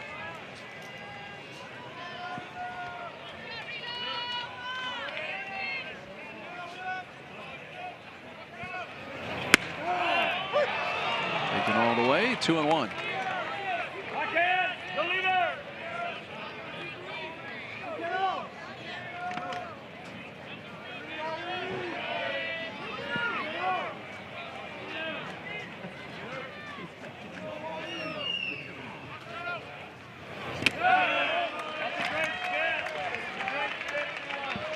Reeder was hitting very well coming into this regional.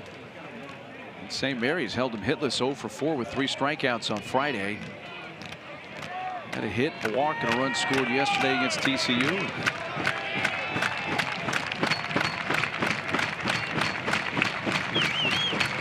Sac fly.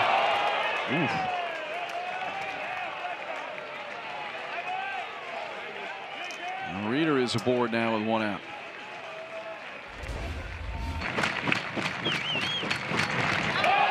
Batters don't mind getting hit, but when it's coming up that direction, it will turn away from it slightly.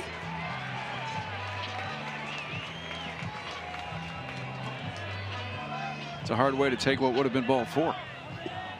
I'm telling you, there's a way to stop your walk ratio right there. Come up and in. From a pitcher standpoint. Dallas Macias sends it down the left field side. Long run. And out of reach in foul territory for Torek.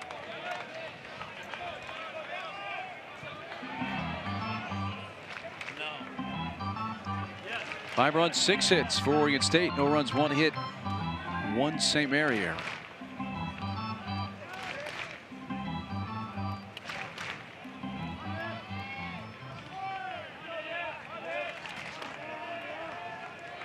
Macias has flied to center a couple of times. He's the DH today.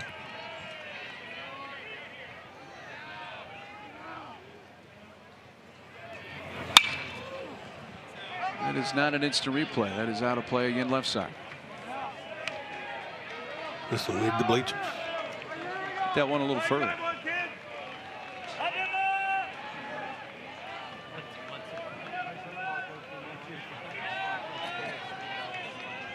Another terrific crowd. Goss Stadium on this Sunday.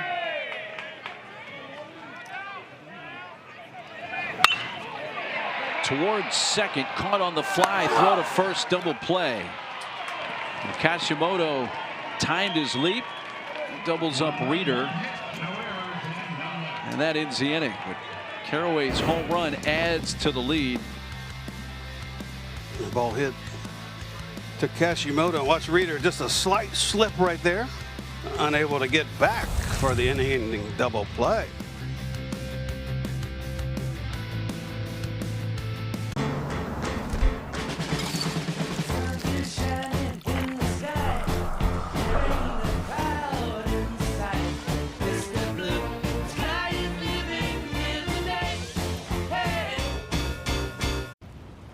Where are all the animals, Dad? Don't know, kiddo. Just not our day. It's a rare thing when someone you've been with for so long finds a way to surprise you. It's like discovering E-Trade's easy-to-use platform now comes with expert insights from Morgan Stanley to help you navigate the markets. Can you do a dolphin? Sorry.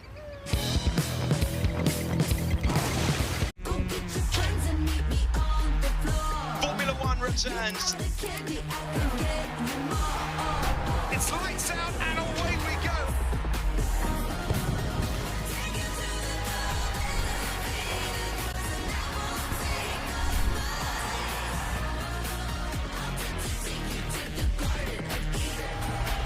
All season long on ESPN, the exclusive home of F1.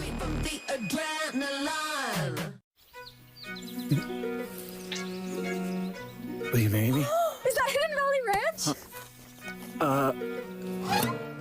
This is the most flavorful day of my life. Easy squeezy Hidden Valley Ranch. Only serious about flavor. Well, the winner of this in the regional final, Oregon State, trying to make it a 5th straight time and 17th overall. St. Mary's looking to go for the first time. USC awaiting the winner of this game in the regional later tonight. When in doubt, find some shade in a bucket of popcorn. Good plan, kids. A+. Diego Castellanos takes strike 1 from Kleinschmidt. We're into the bottom of the 5th inning. Diego walked first time up and then was caught stealing.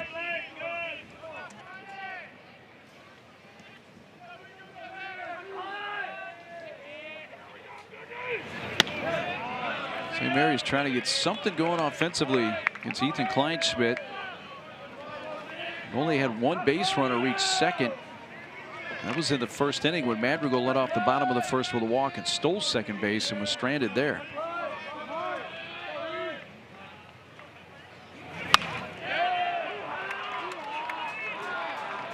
Only had 2 other base runners besides Madrigal's 1st inning walk. Castellanos, as I mentioned, walked in the 2nd and caught stealing.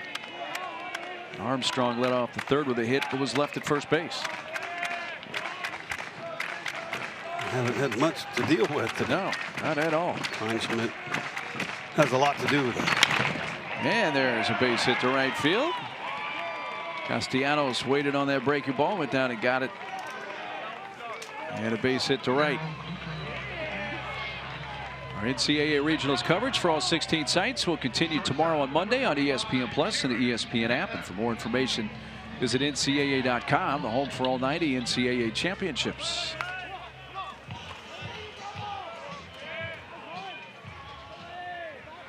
Third time in the game that St. Mary's has put the leadoff batter on base.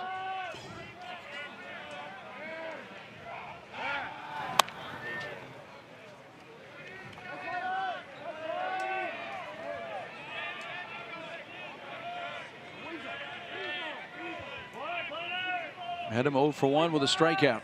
It came back in the 2nd. He hits one towards left center field. That's a long run for Reeder, and he's able to track it down. Momentum took him almost to the warning track. Back to first base goes Castellanos. Cannon Reeder showing he is comfortable here in his own ballpark.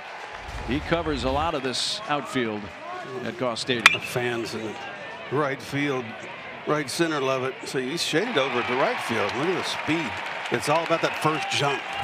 Really gets a good jump back on the ball and comes in well on the ball. We've seen it both ways today from Reeder. Yeah, I think he's got a little rapport going with those bleacher fans in right center field. They gave him a big round of applause as they got a terrific look at his breaking line to get that ball that may have been extra bases off the bat. Oh, yeah.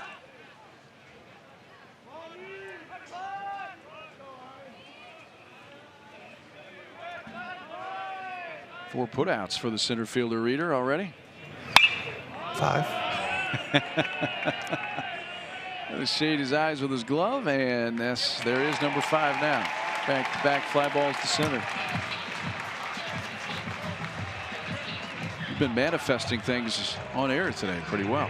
Nicely done.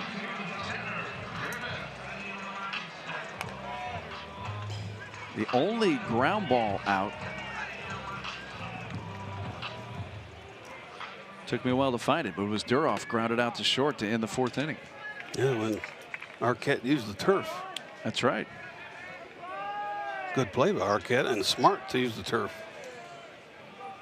You give your first baseman a chance to catch it instead of launching it over the head.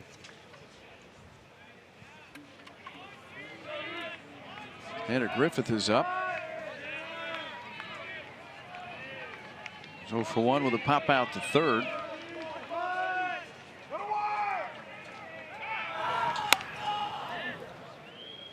Kleinschmidt, that pickoff move, keeping those runners close.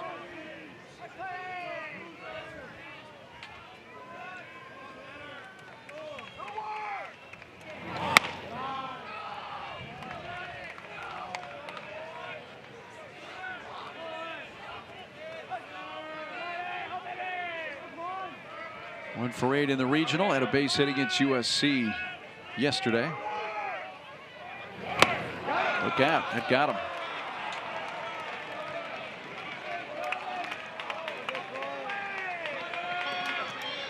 So for the first time in the game, St. Mary has 2 runners on simultaneously.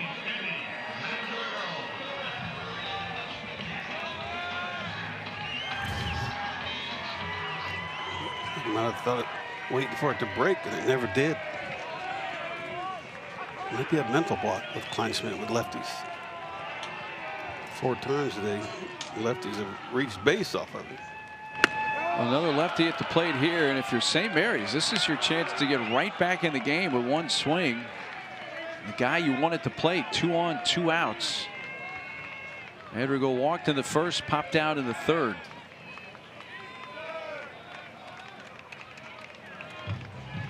Slow walk out to the mound by the catcher, Wilson Weber.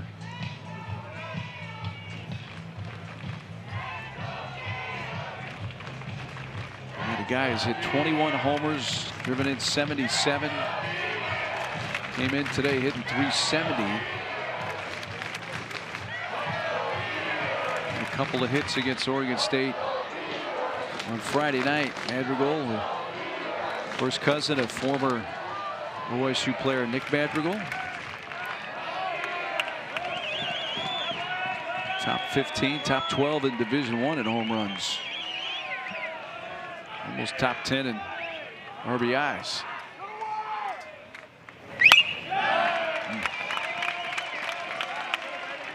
Decent pitch to hit there and fouled it off.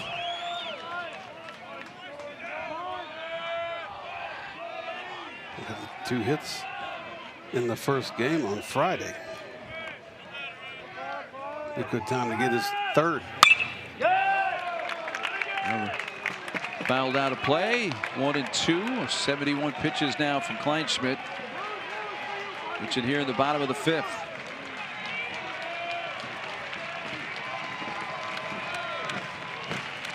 Here comes the Goss Stadium crowd.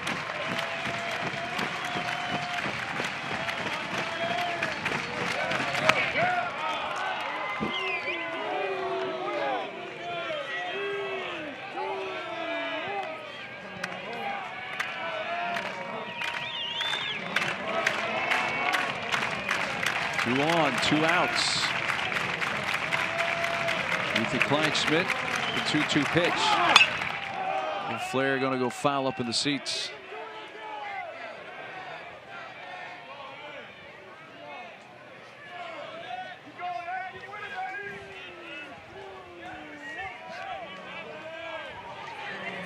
Madrigal 0 for his last 6 officially. Does have a couple of walks in that stretch.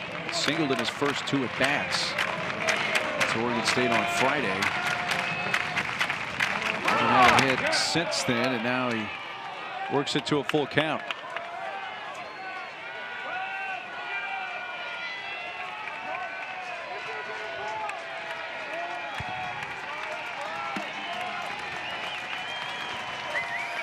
Madrigal trying to get his mates back in this game. Down 5-0 in the 5th in an elimination game. Bouncy ball softly hit. That ball's going to trickle through for a base hit. Castellanos will come in and score. To third goes Griffith. And Madrigal didn't hit it hard. He just found it in the put in the right spot, and a roller got through. He picks up an RBI, his 78th. And it's a 5-1 game as the Gales are on the board. The Singer was played deep in short right field. It went right to him. If he hadn't been playing a little shift, that one up the middle, easily scoring one. Castellanos was off at the pitch. Thought he might have a chance, but stays at third, and the Gales are on the board here. 5-1.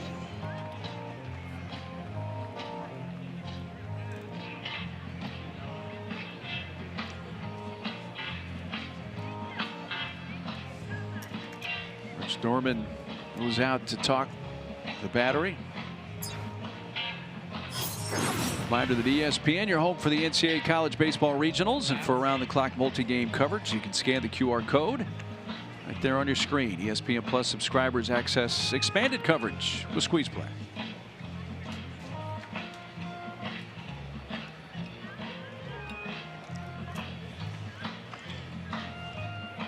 So Madrigal with that base hit, that's his 89th hit this season, sets the St. Mary Gales single season program record for hits in a season, eclipsing Chris Kopit, who had 88 back in 1991. So Madrigal stands alone now. Good player, really good hitter.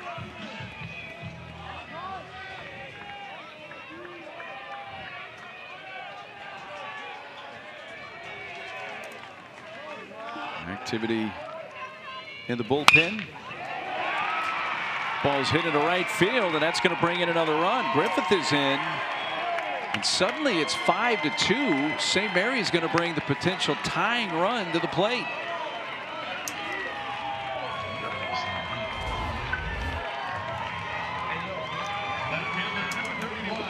Kishimoto jumping on that first one. Up and out, played up the middle. This is a nice, easy single to right. Get the RBI.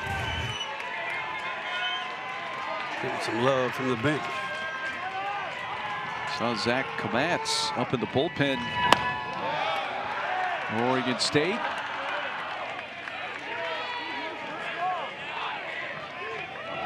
Gales scored a couple runs with 2 outs. A couple of Zachs. Zach Edwards, Zach Komatz.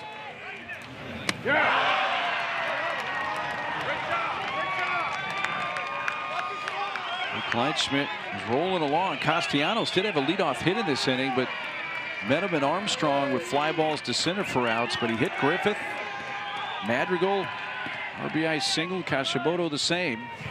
And now Torek hits one in the air to right field, initially in, and now back a couple of steps. Talt makes the catch.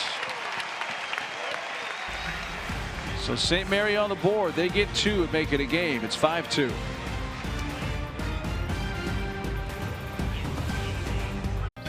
If it's summer, Frank's got you covered with these sizzling deals at Fairway.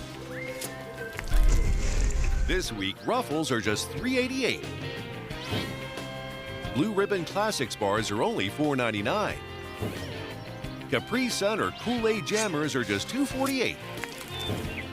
Whole seedless watermelon is only $5 each.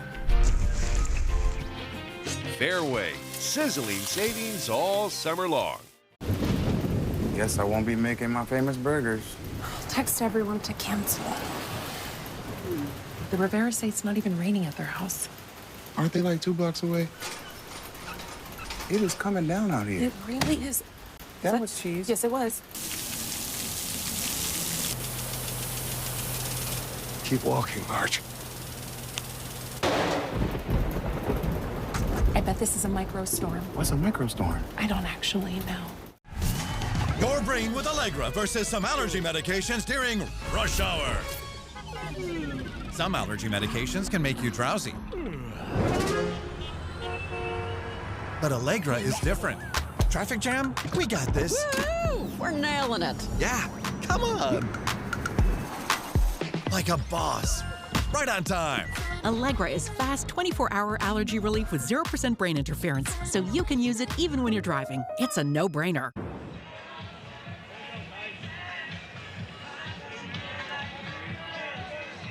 Oh, take a peek at our game track. Oregon State now with a 5-2 lead. Torontos was the starter for the Gales. Clyde Schmidt has gone the distance so far for Oregon State. 9-1 and 2 hitters due up for the Beavers in the top of the 6th inning. Yes, if you thought that was Nick Madrigal sitting in the stands, he's back once again. Former Beaver, first cousin of St. Mary's Eddie Madrigal. Ground ball, base hit. And Tice Peterson having himself a day, waste no time at all with his 3rd hit. One of those a homer in his last at bat. 2 of those have been leadoff singles.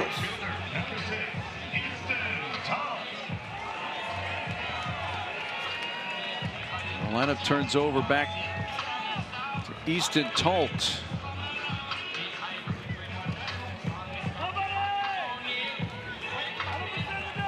There's 7 hits in the game for Oregon State. St. Mary College just getting 2 in the bottom of the 5th. That's a tying run to the plate in the last inning.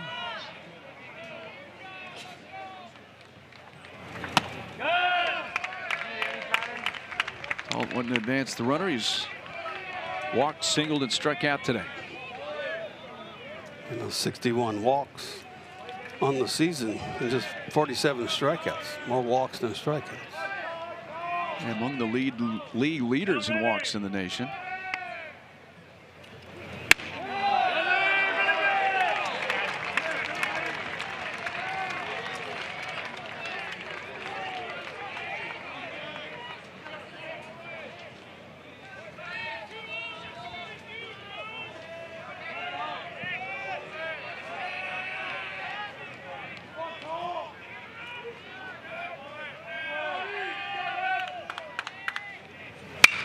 Talt to right field towards the corner. It's going to drop in. Peterson heading for third. He'll be stopped there. The throw coming to second is late. Standing there is Talt.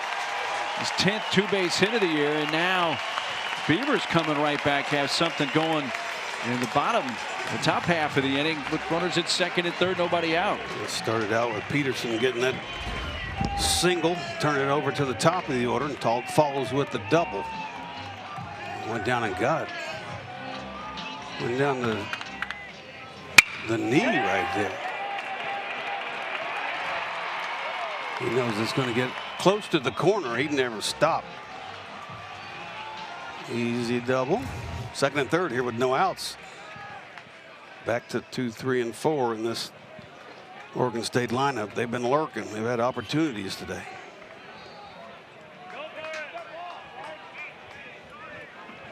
Here's Ivar Arquette. 1 for 3 today.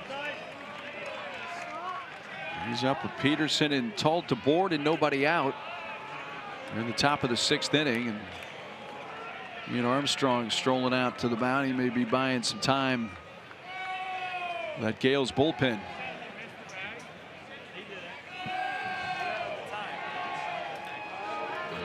Daniel Guevara Castro pitched 2 1/3 tremendous innings of relief to close out the game here on Friday. Got the save against Oregon State. With both teams' season on the line, St. Mary's gets him up.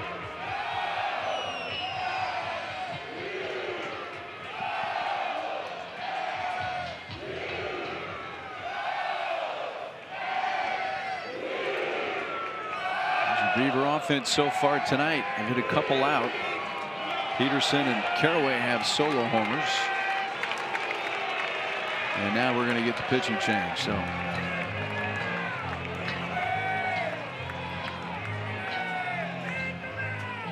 Waldeck, who came in the 4th, will exit here with 2 on, nobody out in the 6th.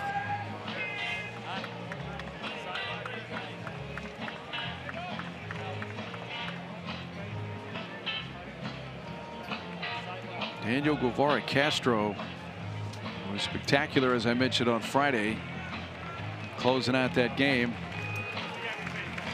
Going to come on here for the Gales. So with Oregon State leading 5-2 in the top of the 6th, We'll step aside for a quick 1-minute timeout.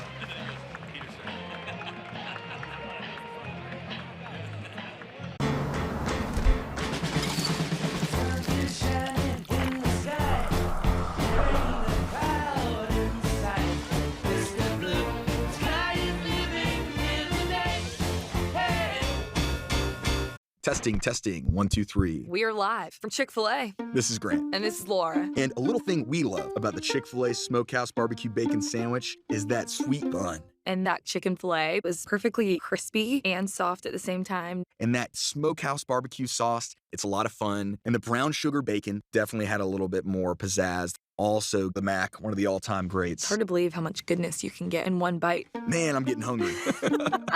Real guests paid for their testimonials.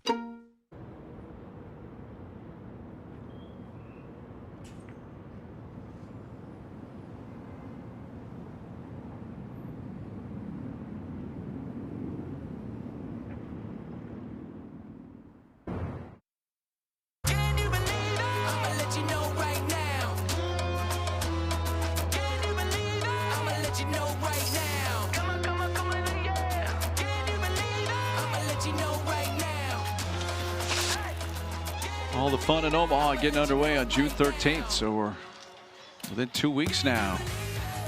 Well, these national seeds and elimination games today, and a few of them aren't, we know for sure aren't going to be in Omaha. Vandy, the #1 seed, will not. They were eliminated today. Texas fighting the losers bracket side. Georgia was eliminated. Oregon State has the lead here. Clemson gone.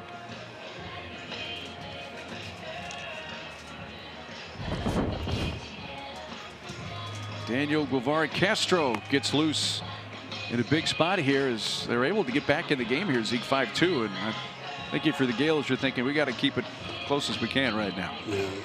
Guevara Castro pitched here in Corvallis already. Got the save in the first ever win in postseason for the Gales. What, 7 outs in that game and 6 of them through strikeouts. So right now, looking to repeat that. Coming in to face Iva Arquette, who's just about on every list there is as a semifinalist. The Golden Spikes be the baseball equivalent of the Heisman. Projected #4 pick overall. Beavers have runners at second and third, nobody out. Guevara Castro, first pitch to Arquette, pumps in strike one. I mentioned the line on Guevara Castro Friday, 2 1/3, 6 Ks, walked one, didn't allow a run or a hit. Threw 31 pitches in the 2 1/3 innings and getting the save.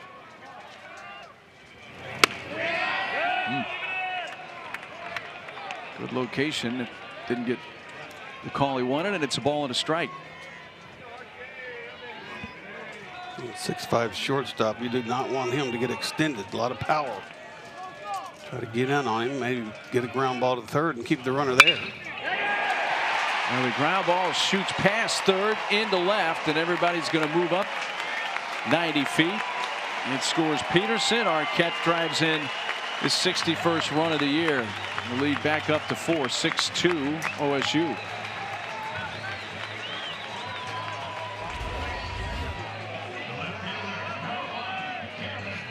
Looked like he went with the breaking ball and was able to get those arms extended. Too fast through the infield for Pierce. Iva likes it. And now Turley up.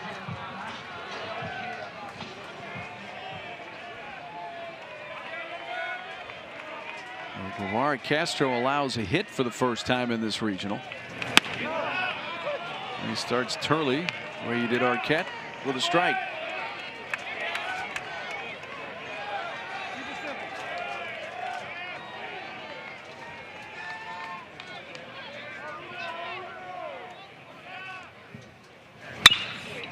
Bounces it foul.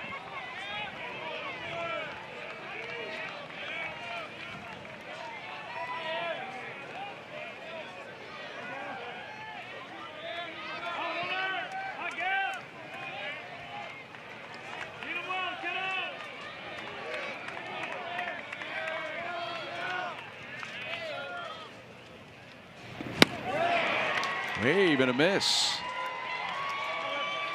Warwick Castro able to strike out Turley. It's a big first down in the inning. First pitch strike low and in. Got him to foul one off and then went right back down there. Looked like a slider, just a slight movement to it. Able to get Turley. Now you're one pitch away from getting out of the inning with a double play.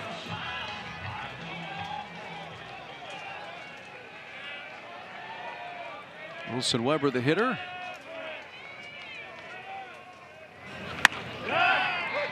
Warwick Castro again begins the sequence with a strike.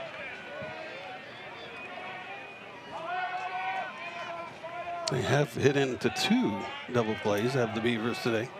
Unconventional, both line drive and putouts. Lunging after a breaking ball.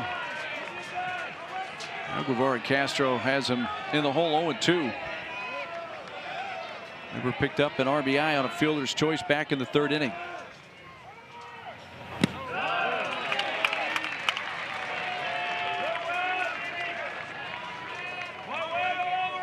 Oregon State has scored in every inning except the first. 1 in the 2nd, 2 in the 3rd, 1 in the 4th, 1 in the 5th, and 1 so far in the 6th. Runner from first goes, swinging a foul back as Marquette took off. Just got a piece of that one.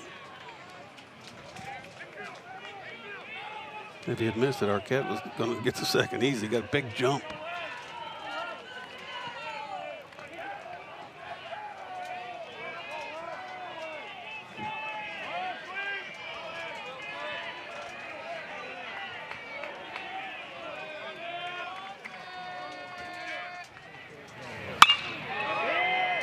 It's on the shallow center field. This is a long run for Griffith coming in, and it's going to drop. Arquette's going to go all the way to 3rd. Throw to 2nd gets by, but a run scores. Tolt comes in. Weber knocks in his 2nd run of the game, 54th of the year, and it's back to a 5-run lead for Oregon State. Well, again, that breeze can have an effect on your defense as well. Griffin playing real deep and did not get a good jump on this one. It was too far of a run. Tries to deke the runner right there with the turf. All runners able to advance.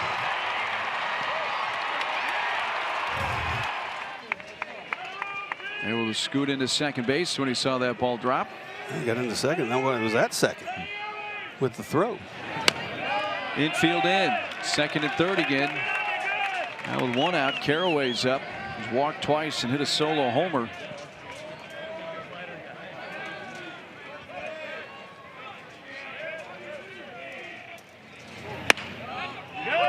Did give Weber a double on that.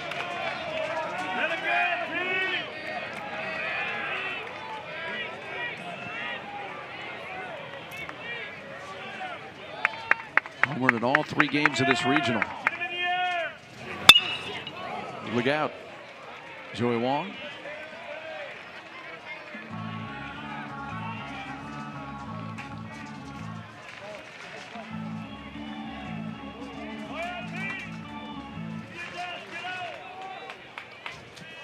Ten hits now for Oregon State.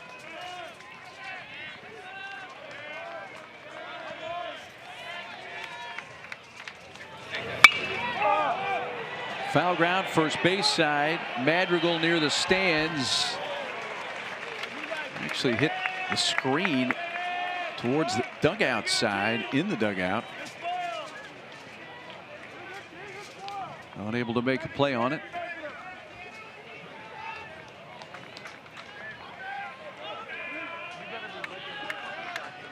All in 2 strikes to Trent Caraway.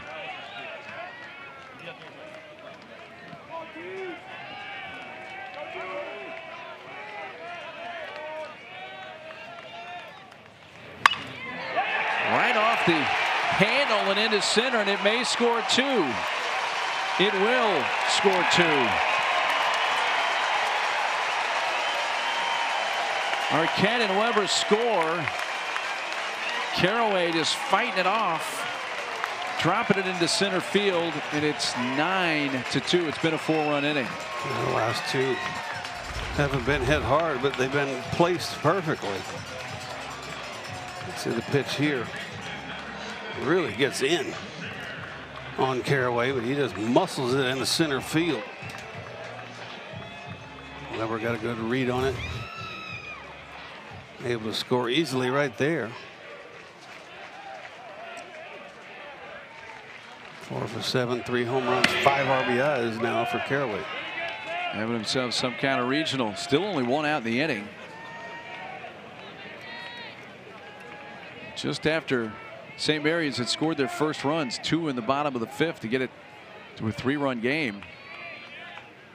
Oregon State has responded with 4 so far and aren't finished yet. That's into left field. Stopping at second is Carraway. Singer a base hit.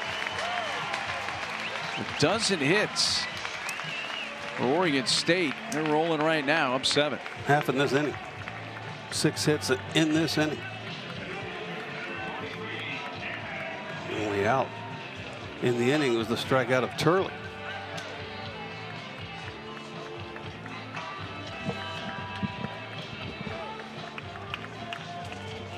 Ari Castro came in. Marquette was the first hitter he faced in this inning after coming in relief. Waldeck.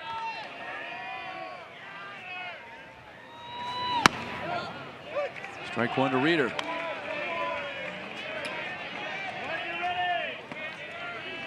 Sac fly in the second for Cannon. Fly to right and also been hit by a pitch. 9-2 Oregon State.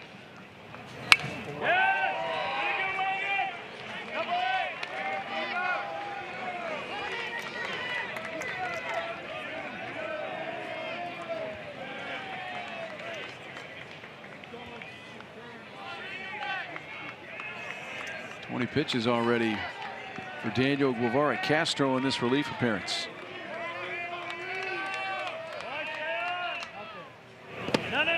He needed only 31 to go 2 1/3 innings and get a save Friday.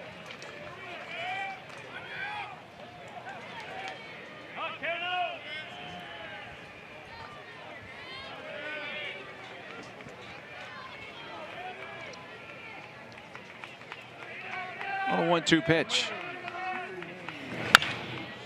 Reeder chops it foul towards third.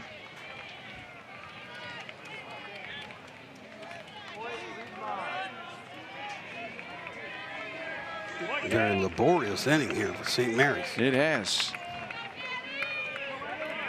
And some hard hit balls, but also a number that have just kind of been in the right place. What did Yogi say? I mean, how you hit them, it's where you hit them. Yep.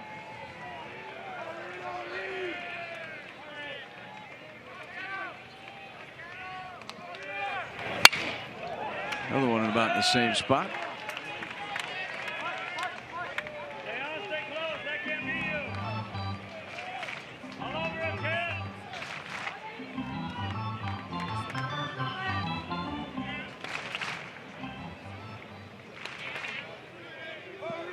Garrett Plata.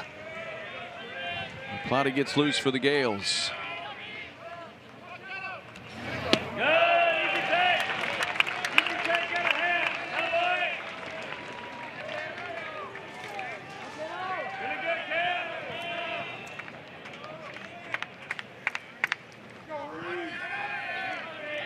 Three consecutive hits, 6 in the inning for Oregon State.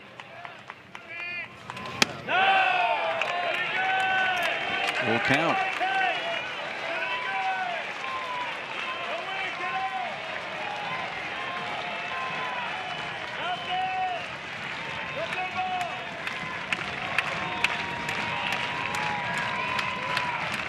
Three-two pitch. And he walked him, and that's going to load the bases.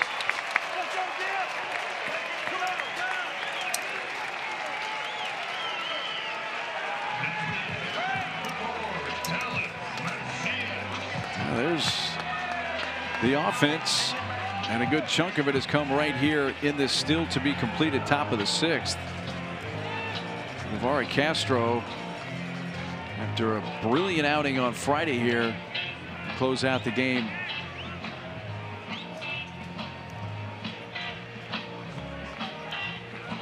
Lifted after facing 6 hitters, recording 1 out.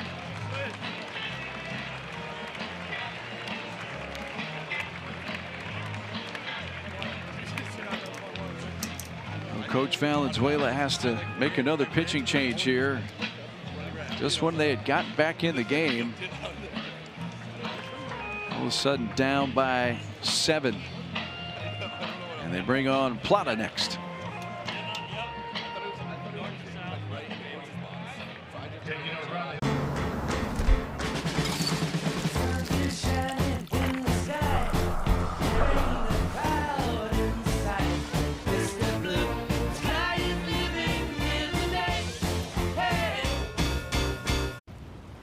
Where are all the animals, Dad? Don't know, kiddo. Just not our day. It's a rare thing when someone you've been with for so long finds a way to surprise you. It's like discovering E-Trade's easy-to-use platform now comes with expert insights from Morgan Stanley to help you navigate the markets. Can you do a dolphin? Sorry. The new How to Train Your Dragon menu is now at BK. Get it before it disappears. Ooh, toothless.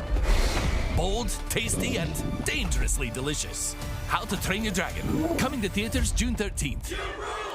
Mmm, savory, juicy, and hold up. It's got Hidden Valley Ranch seasoning? Nice. Crispy, zesty, ranchy perfection. Hidden Valley Ranch. Only serious about flavor. The Women's College World Series on the networks of ESPN.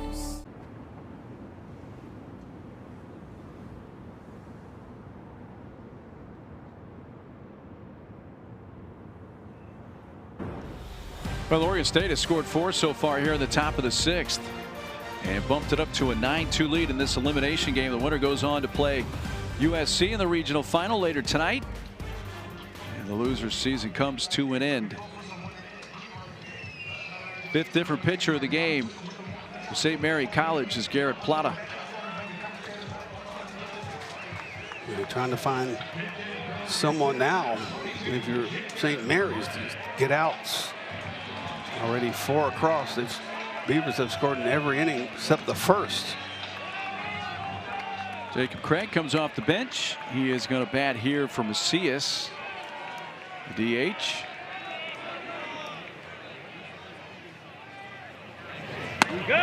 Well, Macias, a left-handed hitter, and St. Mary bringing in a lefty, Plata. Head coach Mitch Canham brings the right-handed bat of Craig off the bench. The base is loaded, only 1 out. Now a 2-0 count.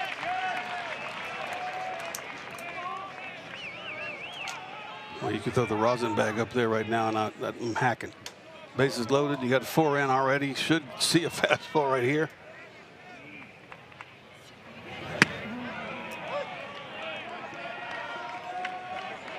Took it at 86 miles per hour. If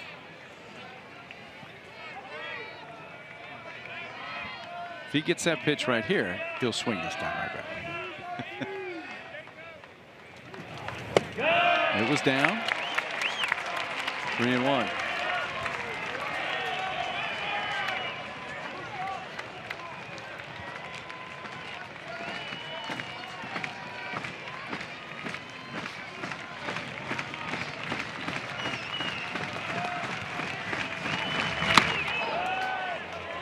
Took a hack there. Pitch was elevated a little bit.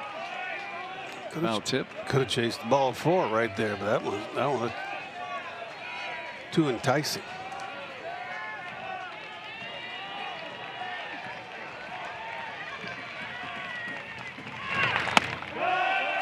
And that is ball 4. And that'll force in a run. So they have batted around the Oregon State 6th inning.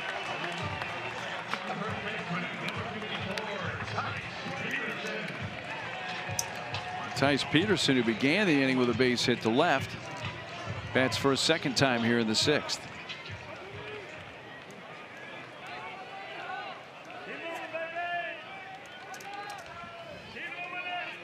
He is 3 for 3 today.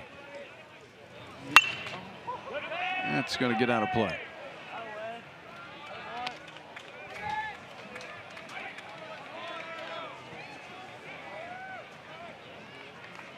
Ten runs, a dozen hits now for Oregon State.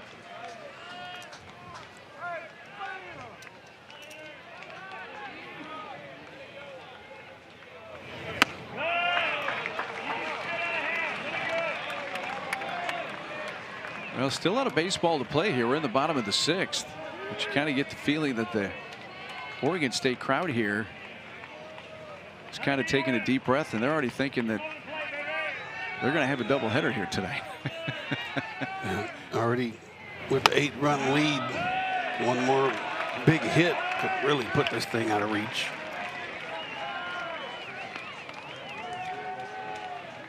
Two balls and a strike on Peterson.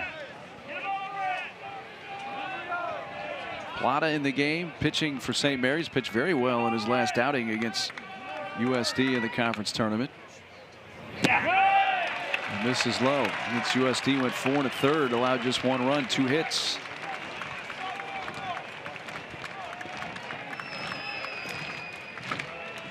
It has been a big inning. Rich Canham's team still going. Still only 1 out in the inning. Almost as much as they did the entire first game against St. Mary's. It is. Yeah, St. Mary won the first meeting, what, 6-4 on Friday.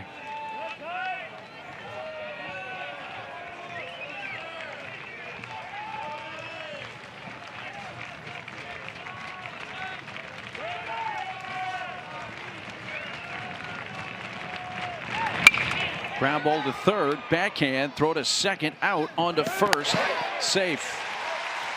Another run scores. Singer comes in, RBI on the fielder's choice for Peterson, his second RBI of the game.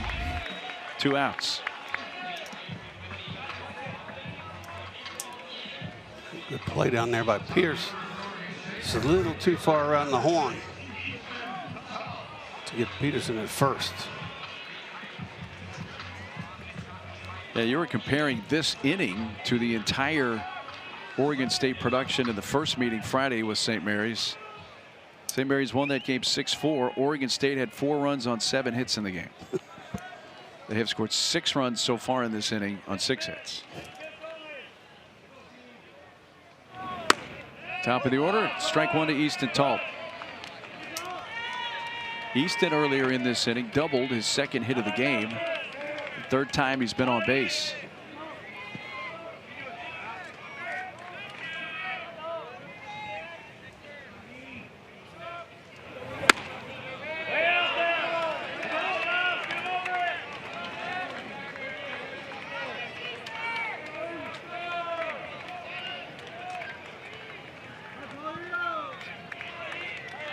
First and third with 2 outs.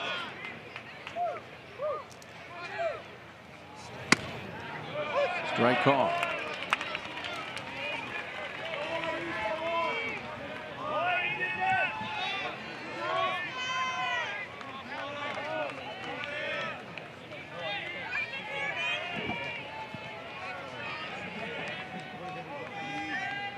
Plata, Cubs set, and his 1-2. Protective hack there from Talt to foul that off. Good job of protecting.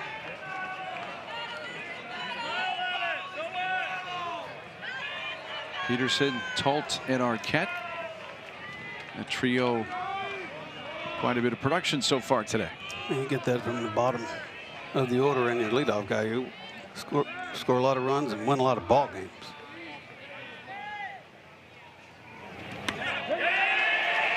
Kicks away, throw to the plate. Ooh, turned into a close play as Plata came crashing in just as Reeder was getting a home plate. Safe the call. A wild pitch scores the 7th run of the inning. I tell you what, all in all, maybe a close play. Yes. Plata comes in, holds on to the baseball as everyone's sliding at home plate. Wow. Yeah, that was really close.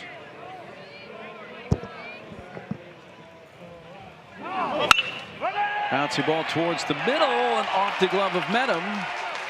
To third base was Peterson, who took a turn. He is stopped there. And St. Mary's just can't get out of this 6th inning. Let's go back and look at the play at the plate. A wild pitch. Reeder just got in a hair ahead of Plata here. The left leg is in there. The right one did touch the plate, but it was just a good play all the way around. Good hustle by Armstrong. Plata getting there, but Reeder just beats the tag. The air extends the inning.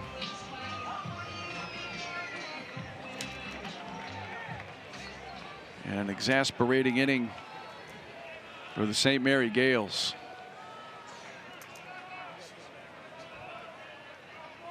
Arquette singled in a run earlier in the inning.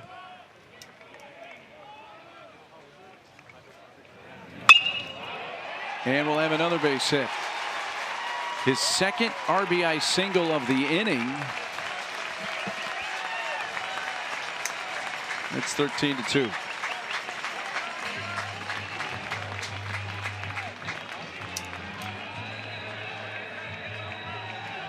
At what point in what kind of lead do you rest your starters? You know you got to play a second game tonight. True. I think you're pretty close to that point. Maybe another inning or two if the score holds like this. Turley is up here.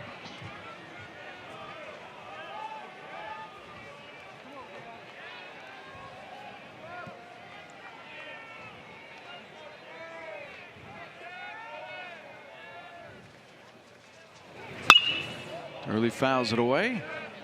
Gavin struck out earlier in the inning. 1 for 2 today with a single in the first.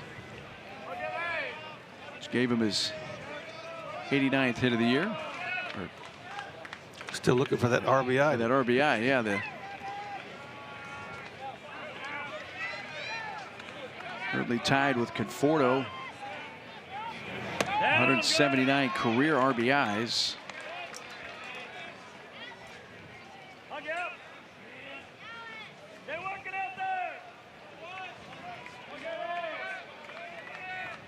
One ball, one strike. It's been an 8-run inning.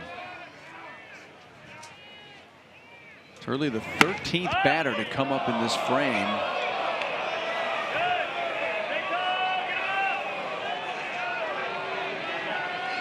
Oh, crowd still didn't like the call.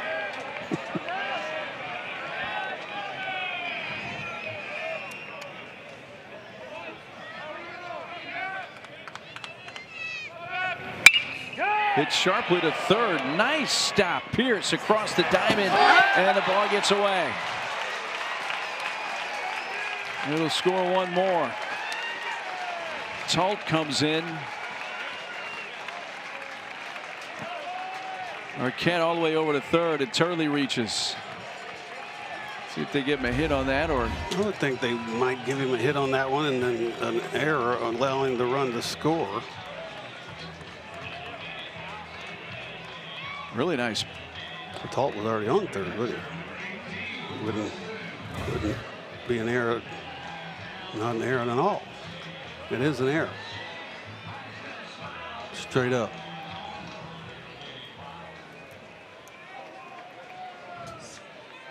Oh, they do score a single and an error now. Okay.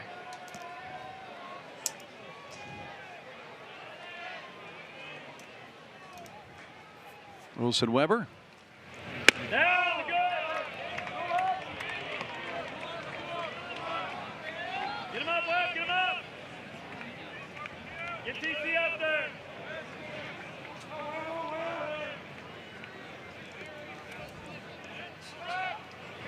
Down, go. So in addition to that being a hit for Turley, he does get an RBI. So on that play, he passes Michael Conforto, the most RBIs, career RBIs Oregon State history. 180 now for Gavin Turley. Out into right field. Castellanos comes in and makes the catch, and the inning is over.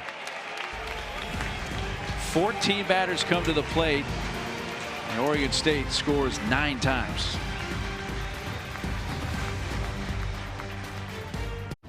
It's a rare thing when someone you've been with for so long finds a way to surprise you. It's like discovering E-Trade's easy-to-use platform now comes with the power of Morgan Stanley. Mom can speak walrus?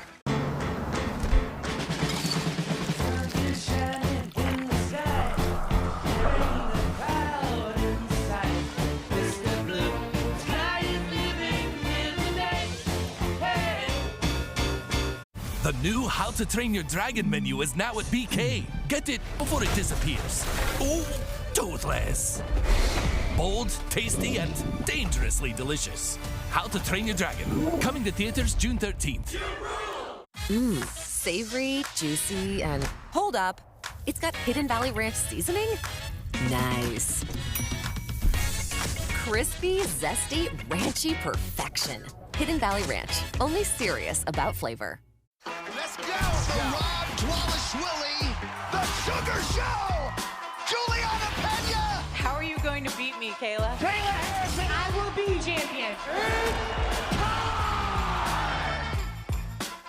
The Women's College World Series heats up in OKC as softball's elite compete for their ticket to the championship series.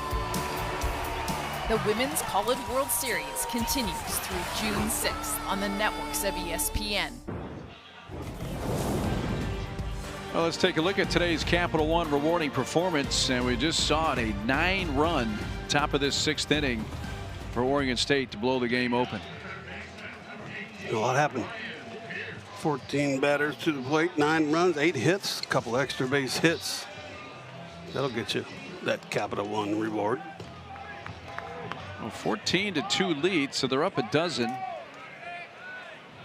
But defensively, they still need to get 12 outs to set up the regional final date with USC later tonight.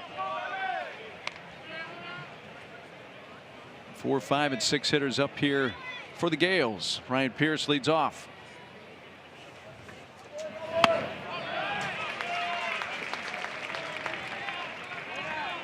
"14 runs, 14 hits." Oregon State. Pierce's 244th at bat this season.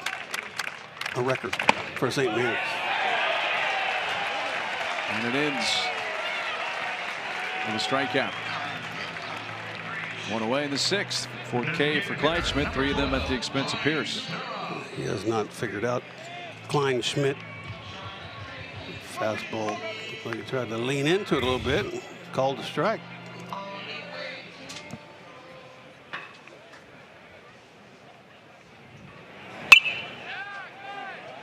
It's going to get out of play.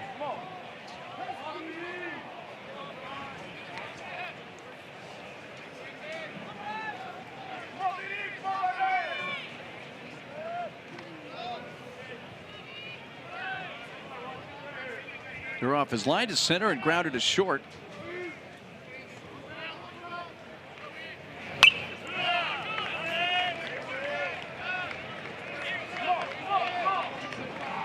Oregon State in a 5-0 lead going to the bottom of the 5th. St. Mary's scored 2. Made it a game again here, Zeke, 5-2. But then the wind just came out of the sails for St. Mary, giving up a 9-run inning. And you thought at that point it's going to be a ball game. Yeah. They got the tying run to the plate at the bottom of the 5th inning. But then the wheels fell off in the top of the 6th inning.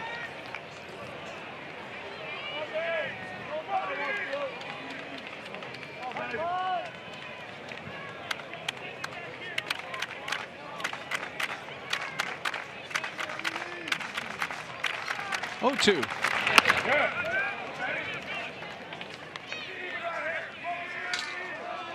Ethan Kleinschmidt rolling along here into the 6th.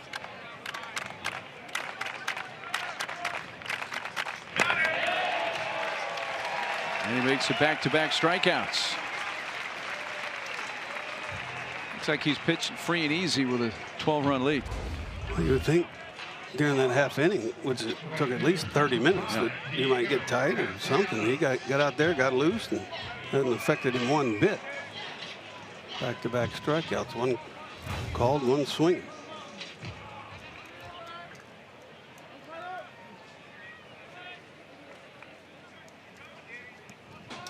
Diego Castellanos jumping on the first pitch and fouls it back.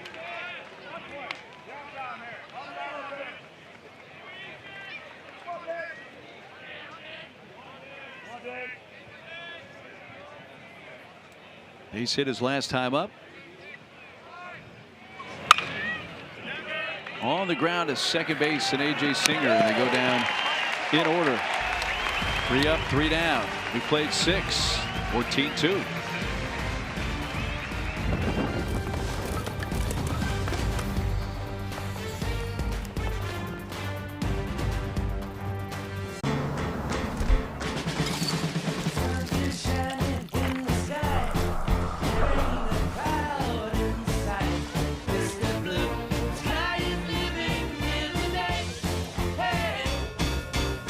Testing, testing, 1, 2, 3. We are live from Chick-fil-A. This is Grant. And this is Laura. And a little thing we love about the Chick-fil-A Smokehouse Barbecue Bacon Sandwich is that sweet bun. And that chicken filet was perfectly crispy and soft at the same time. And that Smokehouse Barbecue sauce, it's a lot of fun. And the brown sugar bacon definitely had a little bit more pizzazz. Also, the Mac, one of the all-time greats. It's hard to believe how much goodness you can get in one bite. Man, I'm getting hungry. Real guests paid for their testimonials. Your brain with Allegra versus some allergy medications during rush hour. Some allergy medications can make you drowsy. But Allegra is different. Traffic jam? We got this. Woo! We're nailing it. Yeah, come on. Like a boss. Right on time. Allegra is fast 24-hour allergy relief with 0% brain interference, so you can use it even when you're driving. It's a no-brainer. Let's go! The Rob Dwalishvili, the Sugar Show! Juliana Pena! How are you going to beat me, Kayla? Kayla Harrison! I will be champion.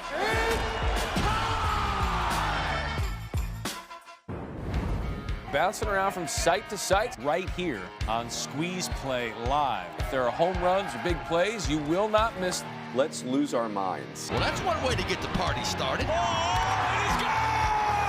That's a bad flip. Get used to that this weekend. This is your one-stop shop for everything Road to Omaha. Love it when they get the 3, 4, 5 screens up for Squeeze Play, and you can keep track of everything that's going on around this great regional weekend. Now the regionals, the Supers started in 1999, so that was the change in format. Since then, Oregon State lost their first game here at St. Mary's. Only 7% of regional winners gone through that losers bracket. There's the bracket here. USC waiting the winner of this game, and right now you got Oregon State up big. That's coming up a little bit later tonight, with the winner of this game needing to beat USC twice. USC can win the regional tonight with a win in our second game. Trent Carraway leads off.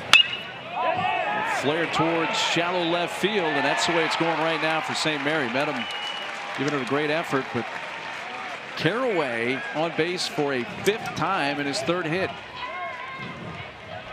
We've seen a couple off the end, drop in, a couple getting fisted.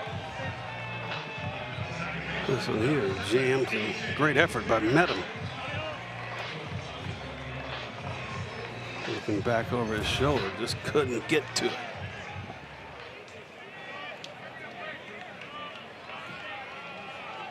Six different pitchers in the game now for St. Mary College. Elliot Jocelyn is taking over on the hill. It's 19 innings on the season for Jocelyn. 18th appearance.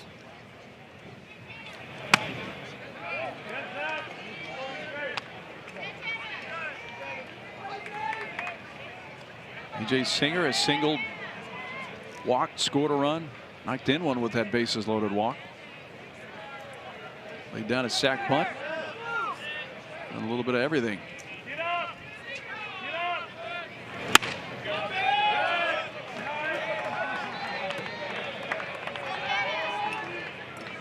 15 hits now for Oregon State.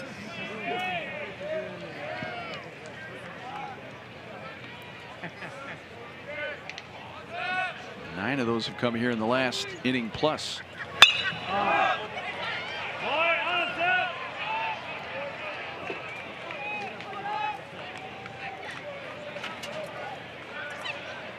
It's interesting trying to read this crowd. They've really gotten low key here now that they have a 12-run lead, knowing it's most likely a date with USC coming up unless something crazy and monumental happens here for St. Mary's in the next few innings. Just kind of biding their time.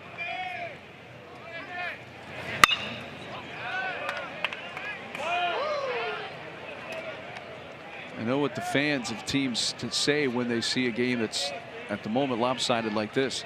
Hey guys, save some of those runs for the next game. This is the case where you can say that. Normally in the regular season, like this keeps going. Yeah. 2-2 to Singer. It's full count.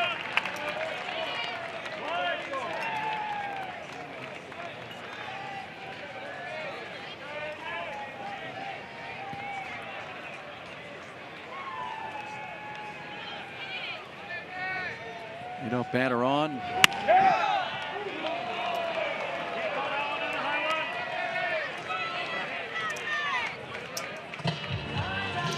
Strikeout looking. It's Singer for the first out. Singer's ready to go to first. Singer's thinking, oh, the 12-run lead, the zone got a little bit wider here. That may happen sometime. It definitely did. Cannon Reeder.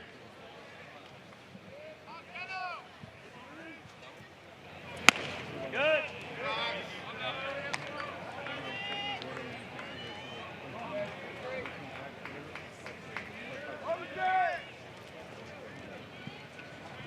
Cannon had a walk and a run scored in the last inning, the 9-run frame. RBI on a sac fly back in the second. Actually knocked in the first run of the game. Made it 1-0 at that point in the second inning. Oregon State technically the visiting team here on their home field.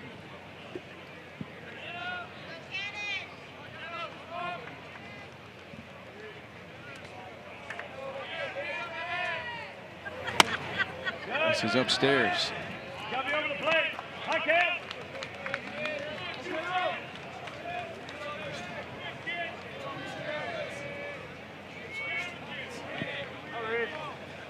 Yours here.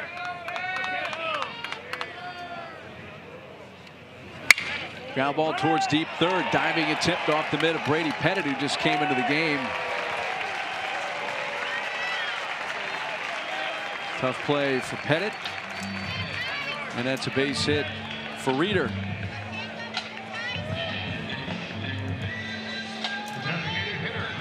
Doesn't take long for the ball to find you when you come into a game. You know, a tough play. Leave his feet and dive after it, unable to come up with it. A couple base runners, Caraway and now Reeder with one out. Jacob Craig, who came in as a pinch hitter from Macias last inning, staying in as the DH. It's blocked there by Armstrong.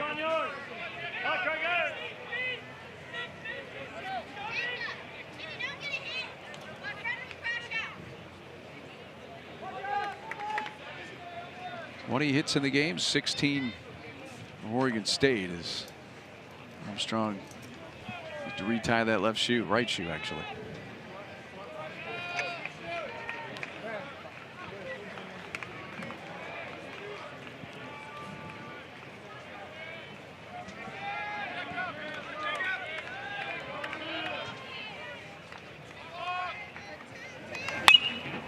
To play right side. So Oregon State's technically the visiting team in this game, and if they do win this game, go on and play USC later tonight, they would be the visiting team in that game as well.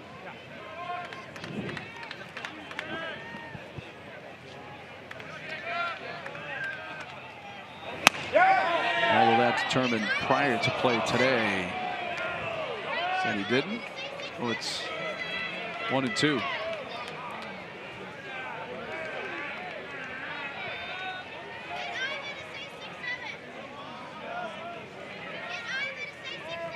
Beat it, Yeeks. Quit.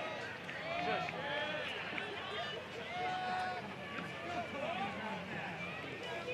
Jocelyn steps off.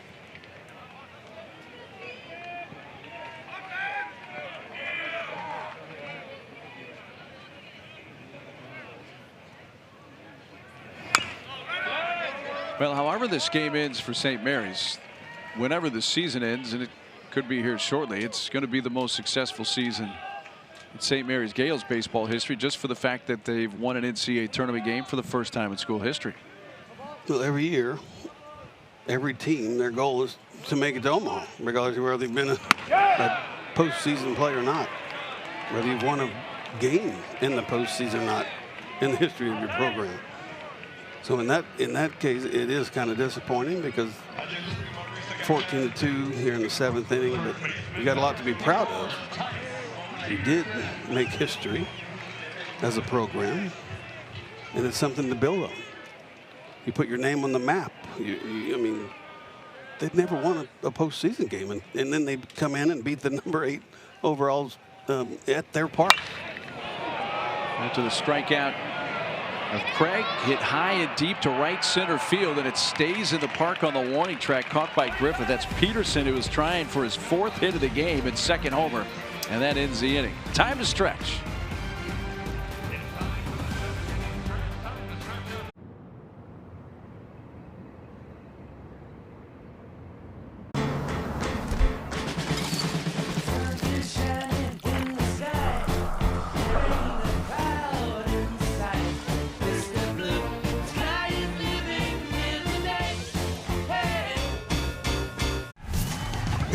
With Allegra versus some allergy medications during rush hour. Some allergy medications can make you drowsy. But Allegra is different. Traffic jam? We got this. Woo! We're nailing it. Yeah, come on. Like a boss. Right on time. Allegra is fast 24-hour allergy relief with 0% brain interference, so you can use it even when you're driving. It's a no-brainer. We can't get enough of the WNBA. A fresh draft class has arrived. Dallas Wings select Paige Beckers. Teams stacked with new talent. Jewel's a complete dog. And the Valkyries take flight in the Bay. Lord, ridiculous! We've got more stars and more heat than ever. The WNBA on ESPN. We can't get enough.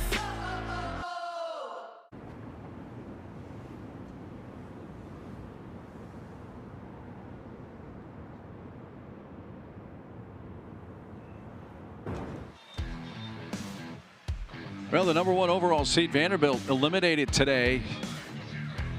Coastal Carolina, though, they are the first team to punch their ticket to the Supers. They hosted the Conway Regional Final, beat East Carolina 1-0. So the Chanticleers going to the Supers. You got a bunch of finals, regional finals going on. Duke just right beat Oklahoma State. Okay. So now Duke is in, huh? Duke is in. Breaking news. Blue Devils are in. So that makes 2 into the round of the Supers.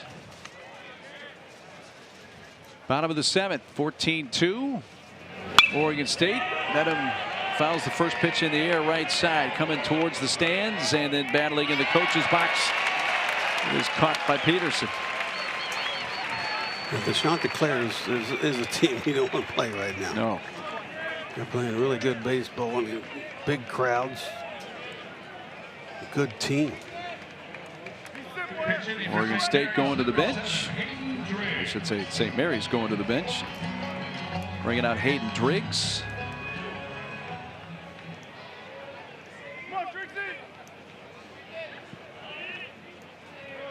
Driggs bats for Armstrong here, the bottom of the 7th. Driggs also a catcher, so you'd have to assume he's going to stay in the game behind the plate after this at bat. Senior out of Madeira, California, went to Clovis West High School in the Fresno area.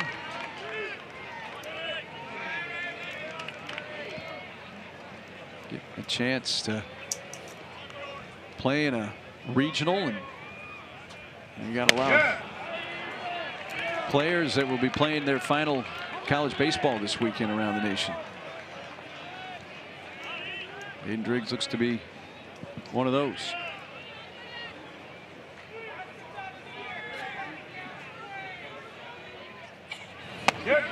And he's on with a walk.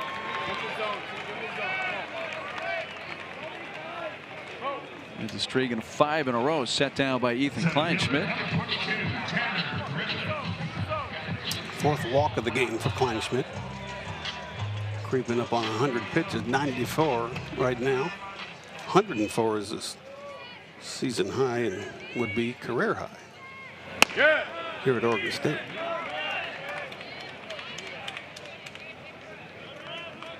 Wilson Weber walking out to the mound now.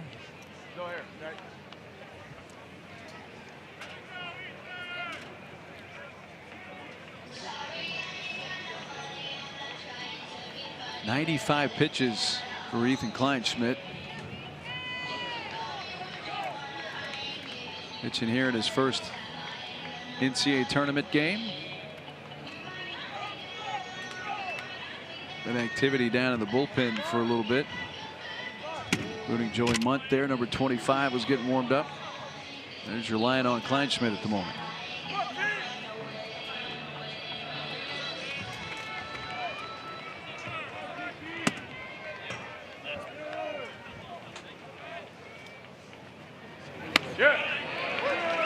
Tanner Griffith just popped to third and been hit by a pitch and scored a run.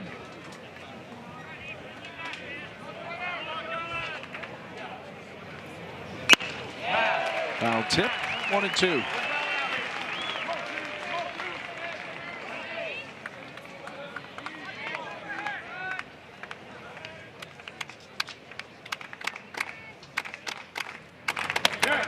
Inside, it almost hit him.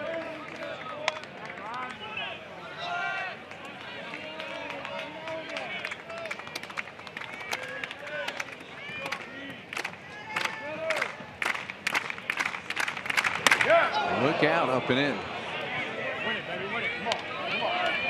I'm sure there are fans here in the stands at Goss Stadium.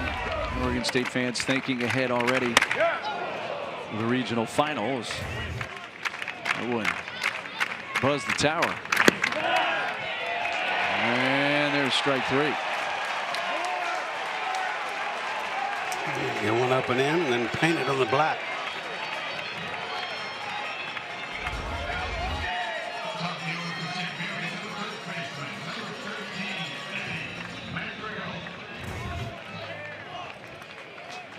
Apparently caught that low part.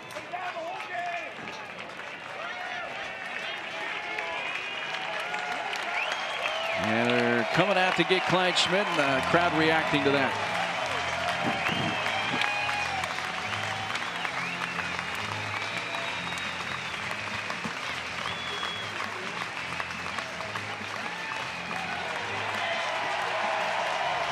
And they're going to leave him in there. Leaving him in. I think the fans like that even more. They were prepared to salute him off the field, and instead they'll salute him to continue. I was wondering when it was Rich Dorman coming out whether that change would be made. And he stays in there to face the top of the order with Eddie Madrigal.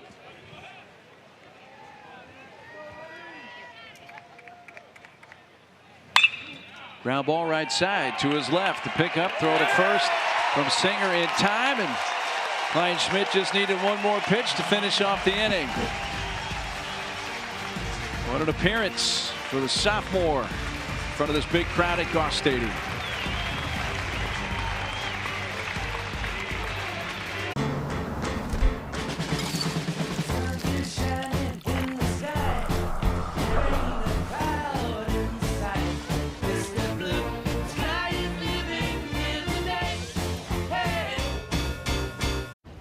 It's a rare thing when someone you've been with for so long finds a way to surprise you.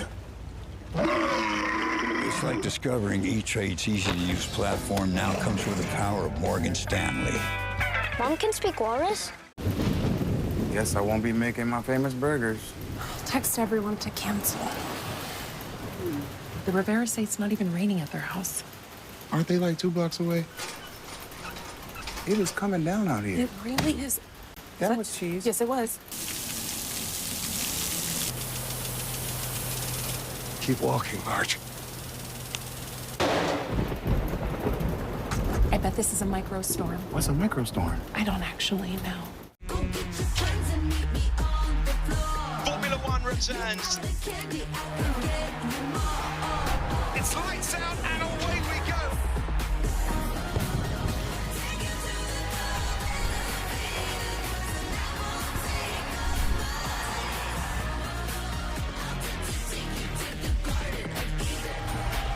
All season long on ESPN, the exclusive home of F1.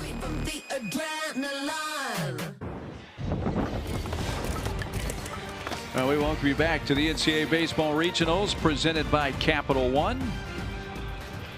A big 9-run 6th inning for Oregon State blew this game open. They're up 14-2 and would appear headed for the regional final against USC. We'll see how the rest of this game plays out. 16 hits for the Beavers so far.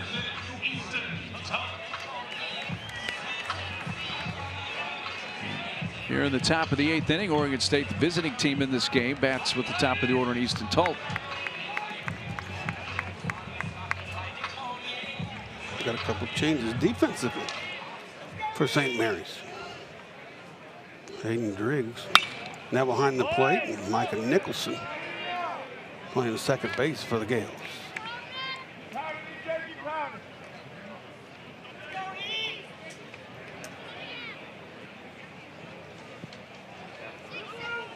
There's Micah Nicholson. You saw second base. Driggs behind the plate now.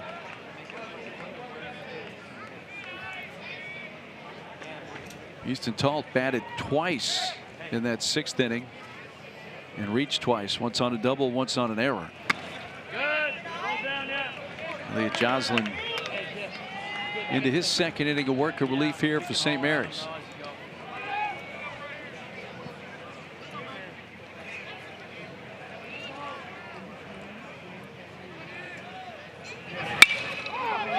It's a towering fly ball out to shallow left center field. Torek wants it. The left fielder squeezes it for the first out.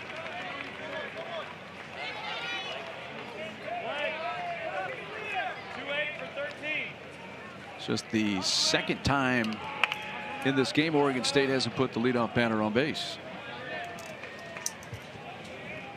It's been a really good offensive day for Oregon State so far. Dawson Santana is going to come off the bench for Oregon State and bat here for Arquette. So you mentioned about getting some starters out after the outcome of the game did not look to be in doubt. And Arquette's going to get a chance to get off his feet for a little bit. Ground ball out to shortstop, snagged by Medham on to first, 2 outs. Santana not wasting any time. No, he did not. Get up there and swing the bat.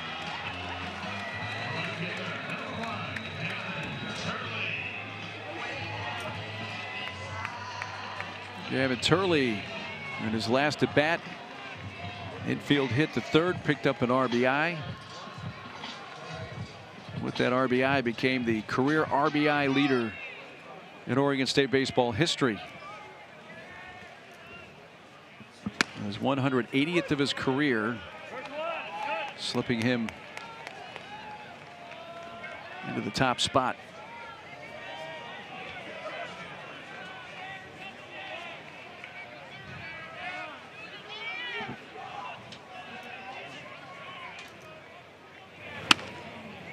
Shared that with Michael Conforto for what, about day and a half, something like that. He was looking for that RBI. He was. Yeah. Had a few opportunities. And with a 14-2 score might have a chance to just tack on. Rips one down the left field side, but it's going to go foul up onto the patio.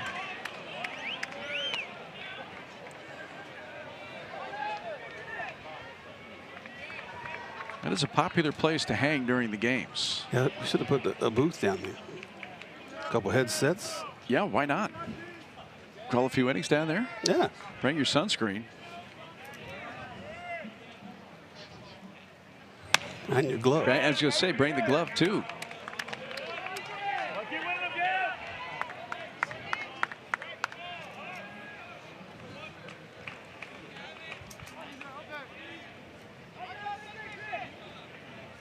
Well, the regional final will begin approximately about an hour after the conclusion of this game. One hopper out to third base. Brady Pettit manning that spot for the second straight inning, throws out Turley. And down in order go the Beavers.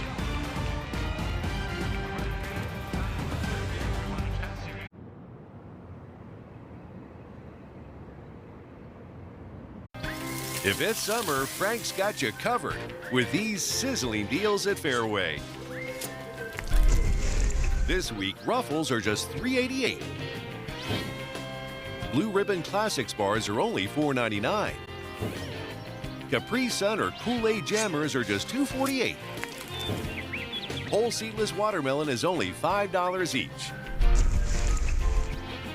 Fairway, sizzling savings all summer long. Jeff, you good? Yeah, 1 sec. Listen up. Jeff has a sore back, and it's the Rec League semifinal. Let's get our man back in the game. We got the ice, and we got the hot.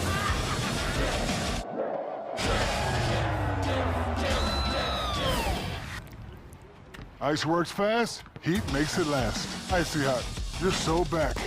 Fire it up. The all-new Dragon Flame Grilled Whopper is here at BK. Bold, juicy, flame grilled, and ready for adventure. Experience a new kind of flame at Burger King.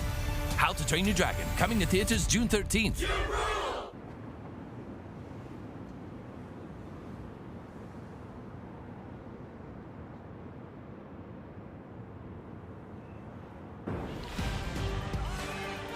Well, believe it or not, we actually just had an official scoring change on that ball hit by Turley. His second time up in the sixth inning, which originally was scored a base hit and RBI. It's still a base hit, but the RBI was taken away. And it may not seem significant in a 14-2 game, but as we were just conversing before we went to break, that RBI, for a short time anyway, gave him the career lead in RBIs for Oregon State. And now he's back tied with Michael Conforto for the career RBIs. And the good thing is he's going to play another game, and he can still break it. He still has a chance. Yeah. I don't think there's any truth to the rumor that one of the Conforto family members is the official scorer here at the game today. So Gavin is still tied with Michael.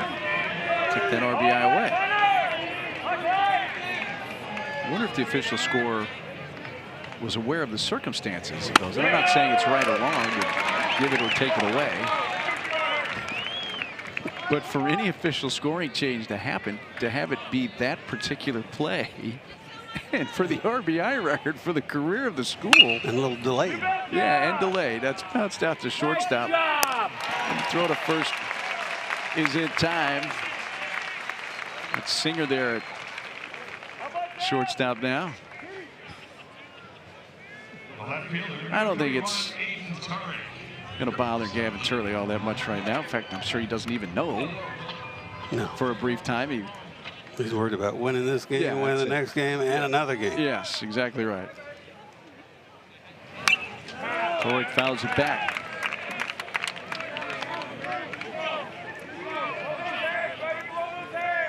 St. Mary batting here in the bottom of the 8th inning.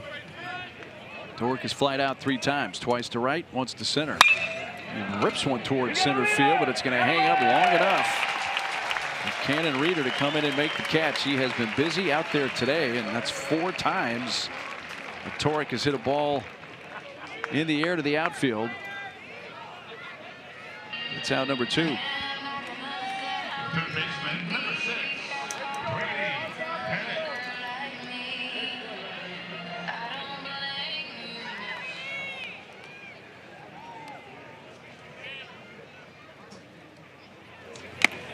Rip and a miss.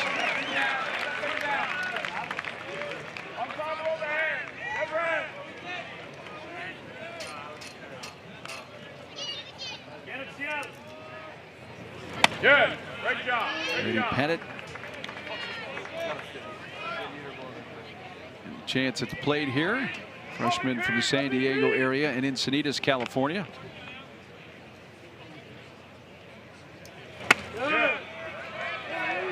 And by the way, you got Kleinschmidt still working out there. And 111 pitches now. In a way, it makes sense. You don't use another arm. Yeah. Save the arms.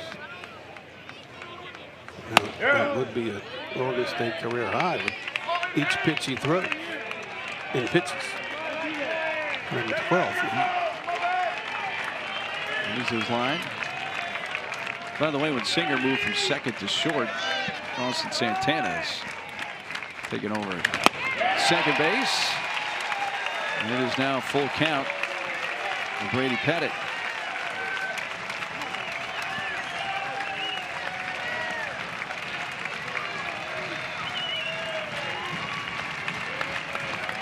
The 3-2 pitch. And Pennant has a base hit in the right field. Takes that the other way for a 2-out single.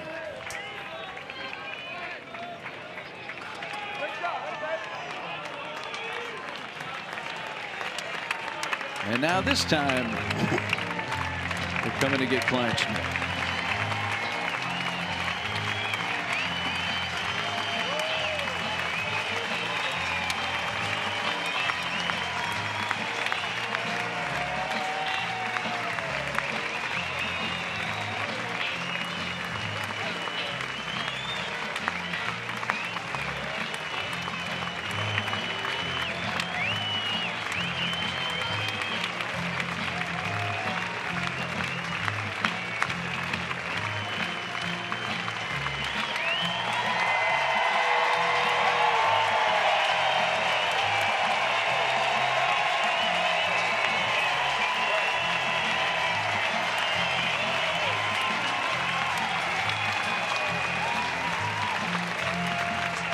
Seven 2/3 innings pitched for Kleinschmidt. That's a season high in any outing for an Oregon State pitcher this year.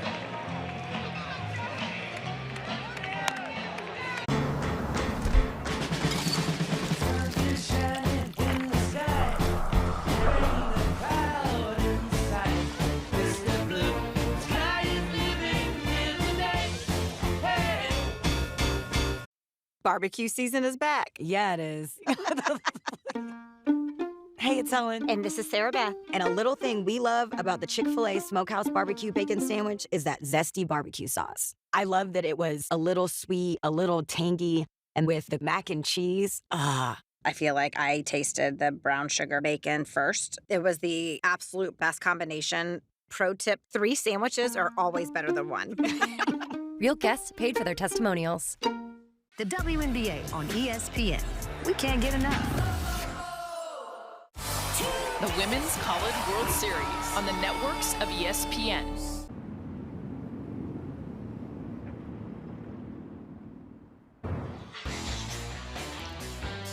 Well, you got Texas right now on the ropes in the regional final. Vandy already knocked out, so was Georgia. Got Oregon State leading big here. Apparently headed for the regional final against USC. Ole Miss, Southern Miss leading, but Clemson already out as well. So lots to report on this Sunday around college baseball. With the Kleinschmidt, there's the line, 7 2/3, responsible for the runner on base. But Oregon State got exactly what they wanted, if not a whole lot more, from Ethan Kleinschmidt today. No, that's what you want. You need big-time depth from your starting pitching. You got that from Klein Schmidt. So you turn it over to Joey Munt. 15 appearance for the senior. 15 appearance, only 13 and 2/3 inning. Koa Sniffen comes off the bench to pinch hit here for the Gales. He rips the first pitch into the left field corner. That ball's fair. Kick into the wall. Pettit will be stopped at third base, and Sniffen wastes no time. He picks up a 2-base hit, and runners are at second and third with 2 outs. First extra base hit of the game for the Gales. Comes off the bench. Yeah, the 5th double of the season for Sniffen.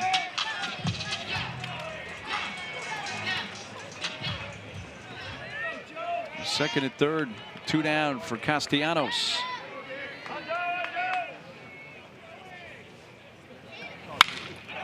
Jumps on the first pitch. Hit into that bright sunshine as the shortstop wanted. Singer able to fight through it and make the catch to retire the side. So the Gales get a couple of hits, but strand 2, and this game's headed to the 9th.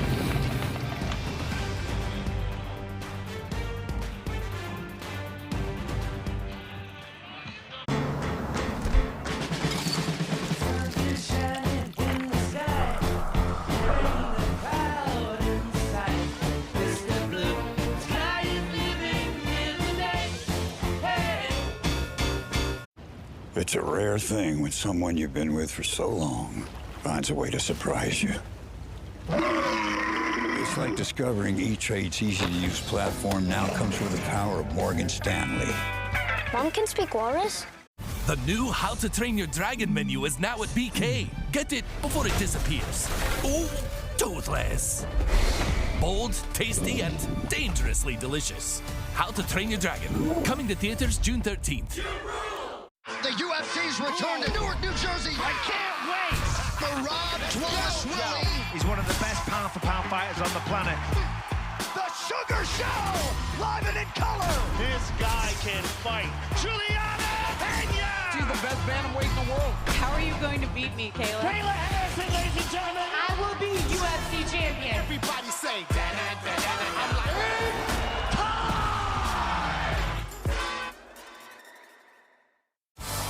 The Women's College World Series on the networks of ESPN. The WNBA on ESPN. We can't get enough. Well, the Tallahassee Regional has come to a conclusion that is significant, especially for those of us here in Corvallis, because Florida State, that is the regional that lines up with this one for the matchup for the Super Regional, and Florida State goes 3-0. They beat Mississippi State twice, including today 5-2 to close things out. So assuming Oregon State wins this game, if they were to win 2 more against USC, Florida State would become it here. If it's USC that wins this, it would be USC going to Tallahassee.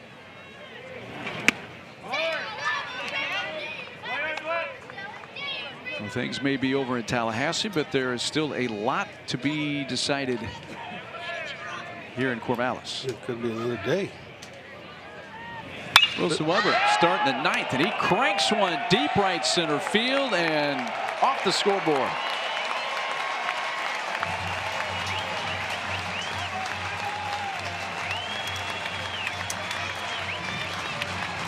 Staying hot is Wilson Weber with the long ball. It's 7 in May, now 1 in June. 100, over 106-mile-per-hour exit velo. It's his second of the regional. He had a 3-run shot in the bottom of the first against TCU yesterday, so that's number 12 on the season. And Wilson Weber.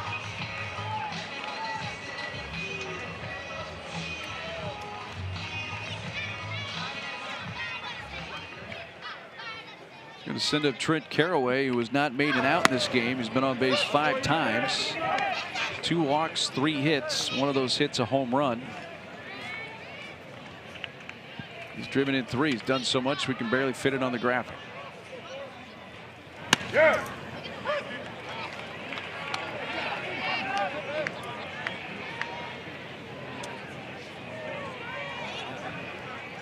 17 hits now.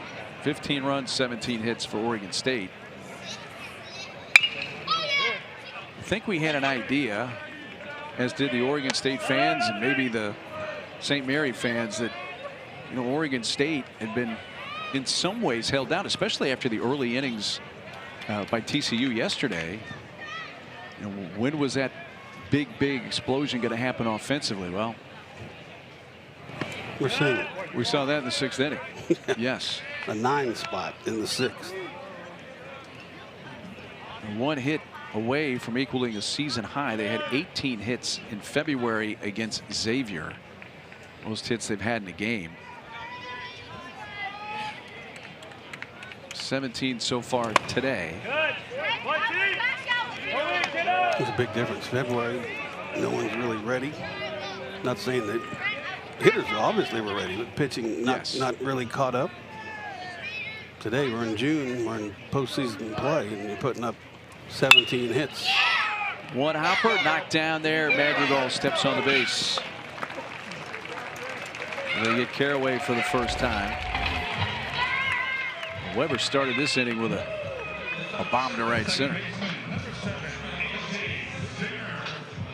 Just a big, powerful swing. I think if you play here enough, you know once it leaves the bat that it's going to get out of here. And that one did, just above Corvallis Regional right there off the scoreboard. By the way, we were talking to Dax Whitney earlier in the game. We were talking about the breeze, and he said, "Don't it'll change direction eventually," and it has. It was blowing out to right center when the game began. Now it's kind of blowing towards center and left center. So, the young man from Idaho, familiar with the weather intricacies here in the Pacific Northwest. The ball's lined into right center field, and Singer, who's been playing shortstop the last inning or so, is his second hit today, and that's now 18. So that equals a season high for hits for Oregon State in a single game.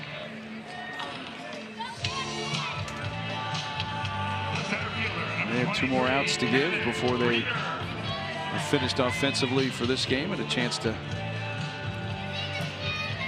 maybe break that record, that season record.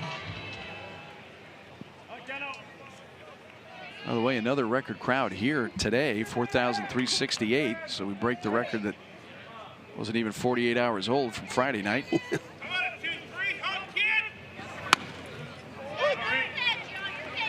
Goss Stadium will be also packed to the gills for the USC Oregon State game coming up.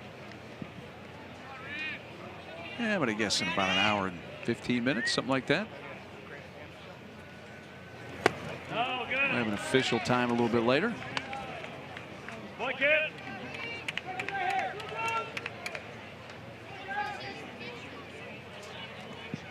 Peter on base 3 times.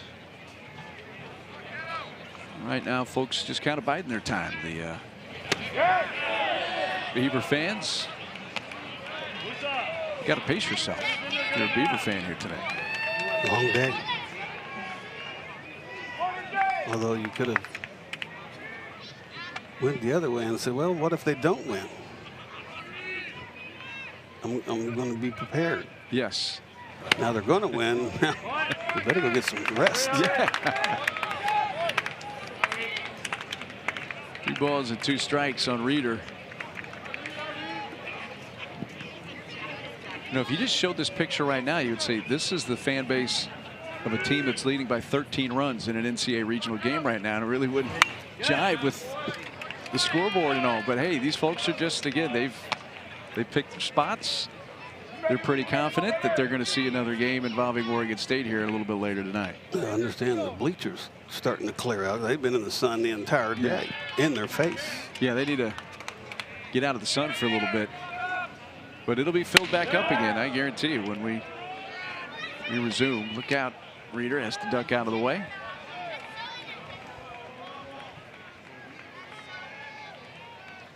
I think some folks are getting a bite to eat, getting out of the sun, getting themselves ready for the upcoming game here in just a little bit from Goss Stadium.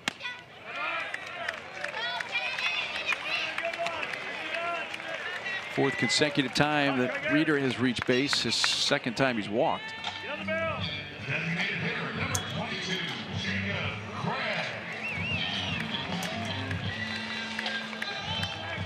That has been the offense so far in this game for the Beavers. 15 runs, 18 hits.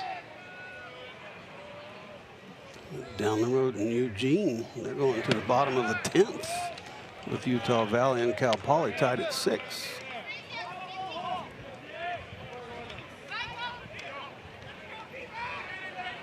Yeah, the Ducks eliminated yesterday.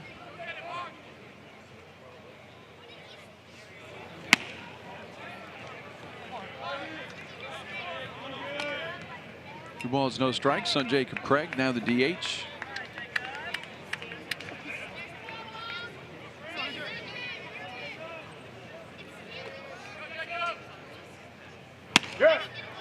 There's a strike from Joslin. Well, St. Mary's is going to finish the season 36-26 after a 15-9 conference season of the West Coast Conference. Won the West Coast Conference tournament to get themselves as an automatic qualifier into the NCAA tournament. And of course, beating Oregon State here on Friday for their first ever NCAA tournament win. Gales will leave here with positives for sure as a program, no question. Most definitely.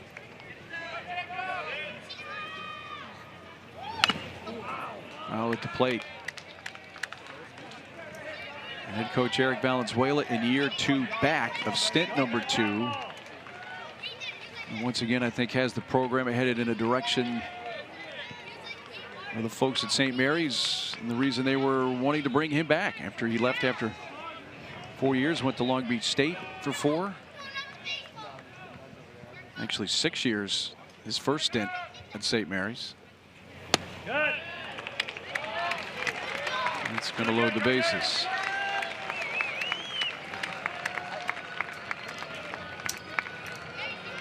So looking like it's going to end here as Coach Valenzuela comes out, most likely to make another pitching change.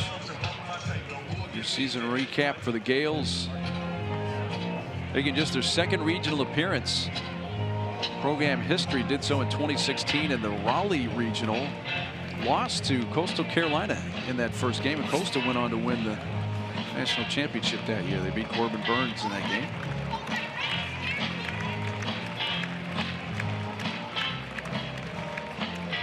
St. Mary's will make one more pitching change. And the Gales going to bring in Jaden McNeely, a lefty, when we come back.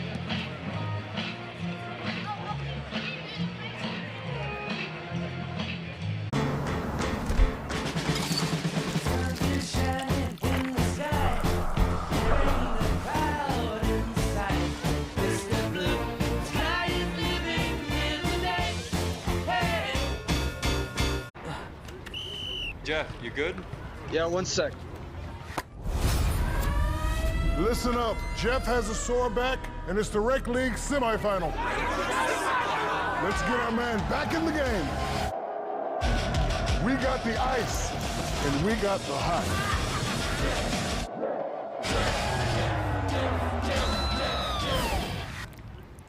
Ice works fast, heat makes it last. Icy Hot, you're so back.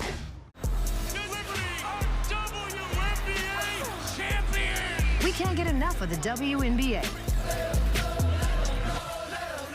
A fresh draft class has arrived. Dallas Wings select Paige Beckers. Teams stacked with new talent. Jewel's a complete dog. And the Valkyries take flight in the Bay. Lord, ridiculous! We've got more stars and more heat than ever. The WNBA on ESPN. We can't get enough.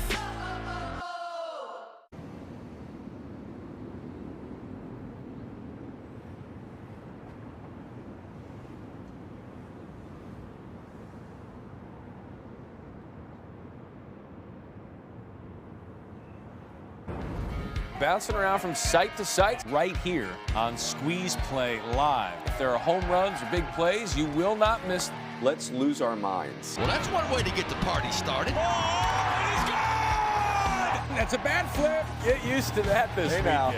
This is your one-stop shop for everything Road to Omaha.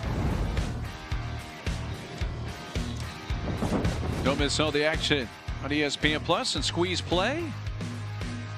Here in Corvallis, USC awaiting the host team, Oregon State. We're up 15-2 here, top of the ninth. And our regional final commences here in the next, I don't know, 70, 80 minutes or so. We'll see how long it takes to conclude this game. Then you'll have about an hour or so before USC and Oregon State. Look at Jaden McNeely, left-hander in the game now. Comes in with the bases loaded here. So comes in for his 6th relief appearance. 5 total innings on the season. Has not allowed a run. Only 3 hits. 1-0 on the year. Corona, California. Jaden McNeely. Peterson. Hop fly out to right field. Castellanos makes the catch. And up 15-2. Sportsmanship there from Oregon State. They're just like, AJ, you just hold here at third base.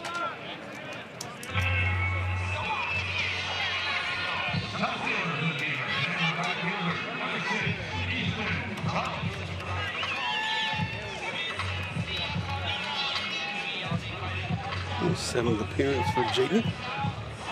Just 8 innings on the season. That comes in and gets the first guy he faces with the bases loaded here.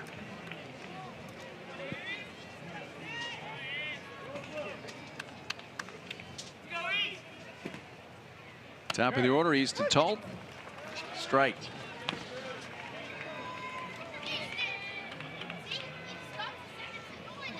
Well, I see what they did here. They actually had Jaden McNeely and Jaden McNeely. Somebody on the road didn't get Jaden's name, full name put in the box, so he's actually listed twice on the stats.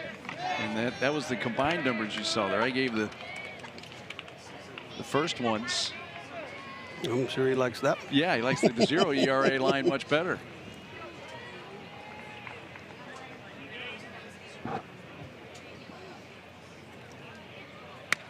His breaking ball in for a strike to Easton Talt.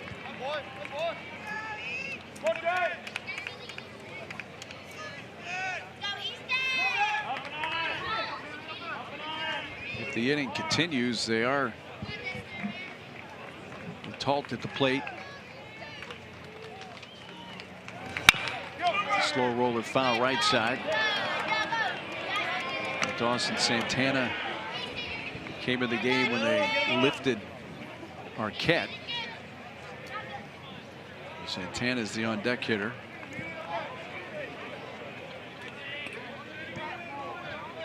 Bases loaded, 2 outs, a run in the top of the ninth for Oregon State. McNeely's pitch.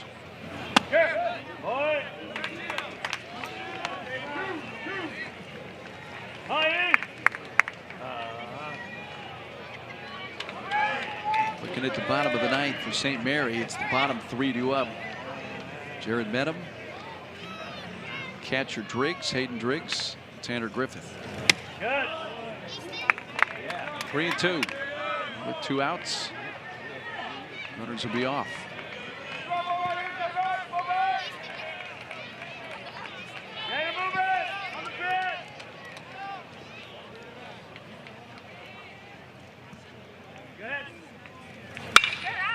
Ground ball will get through it into right center field. It'll score a couple of more. Into second base goes Talt with a 2-run double.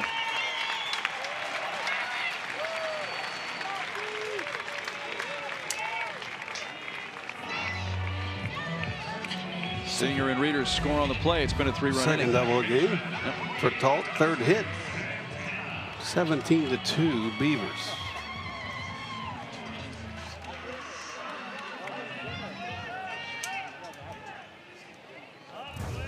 So that's 19 hits. Which actually ties the season high. It was actually 19 hits against Xavier.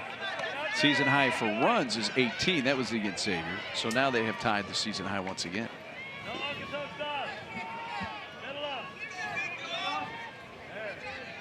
Dawson Santana batting for the second time in the game. It went off the foot and rolls foul.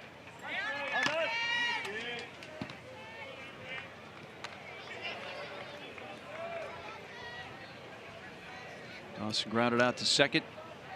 Last inning.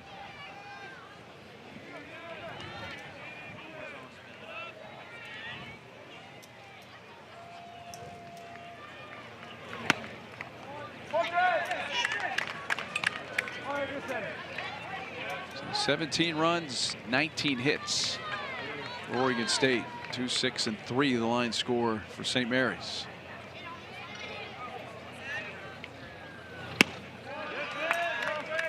Two and two.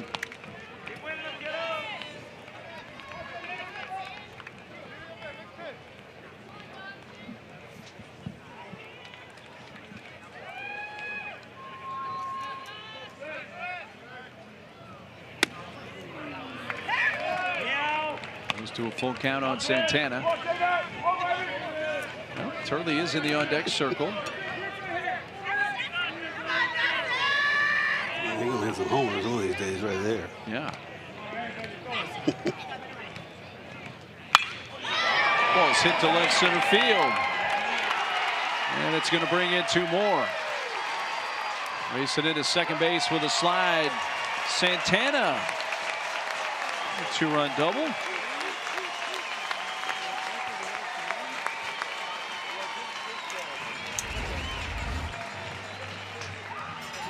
Good for Dawson.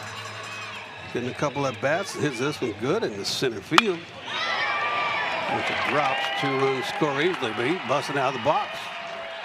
And that's his first extra base hit of the season. And Dawson looking for 2 right there. 2 back or 2 RBIs. His third hit of the year. Now 3 for 15 on the season. Again, his first extra base hit.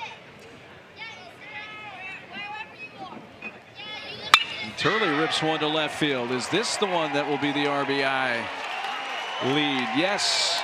This one can't be taken away.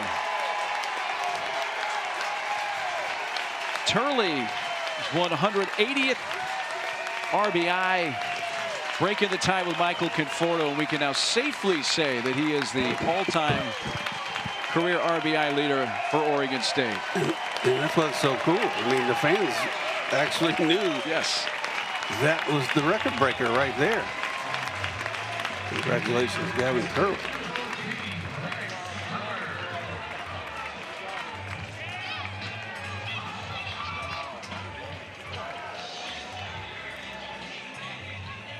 Now Bryce Hubbard's going to come off the bench. Gavin Turley makes a little history. Actually, big-time history. Leading a program that's won 3 national titles in their history. And you're the guy that's knocked in more runs than anybody. And the guy you just passed is a big league. Yeah, been there long time big league. bit. Congratulations, Gavin Turley. Hubbard batting for Weber, for Wilson Weber, with that home run for the scoreboard last time up. It's better the inning. That is popped up. Third baseman wants it. Pettit makes the catch. But it is a season high for hits and runs for OSU.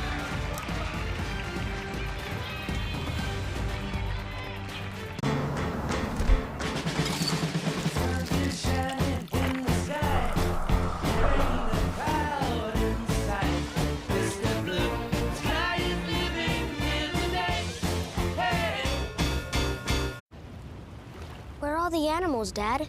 Don't know, kiddo. Just not our day. It's a rare thing when someone you've been with for so long finds a way to surprise you. It's like discovering E-Trade's easy-to-use platform now comes with expert insights from Morgan Stanley to help you navigate the markets. Mom can speak walrus?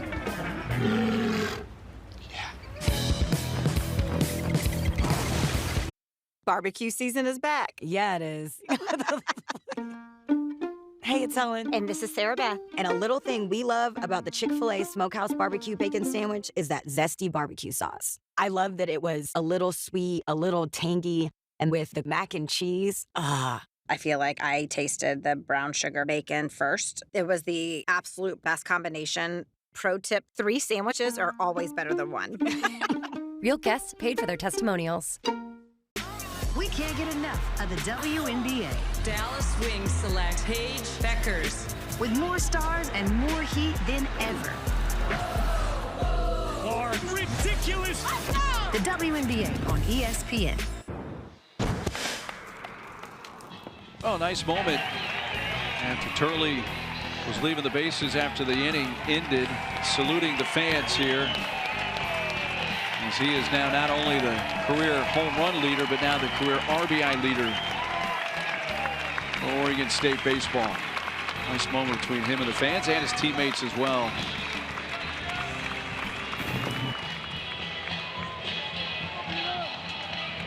A pretty special moment there for Turley. Teammates. Big time stuff from Gavin Turley.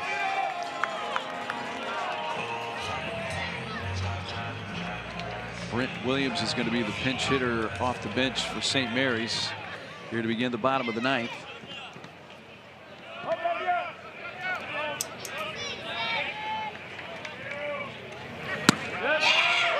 First pitch strike for Munt.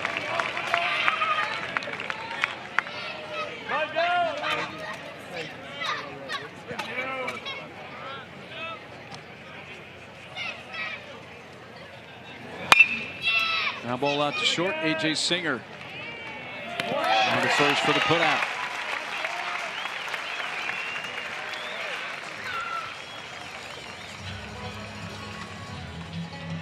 Now the regional final, Oregon State USC, coming up about an hour after the conclusion of this game. It will be on ESPN2.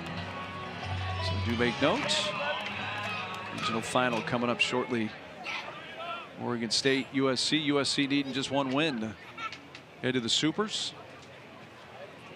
Oregon State needs to finish off this game, beat USC tonight, and then would have to win tomorrow to win the Supers there, the regional they are hosting to get to Supers.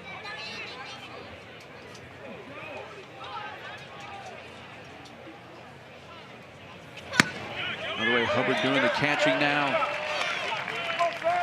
Adam Hates come into center field. Close out this game defensively for Oregon State. Hubbard behind the plate.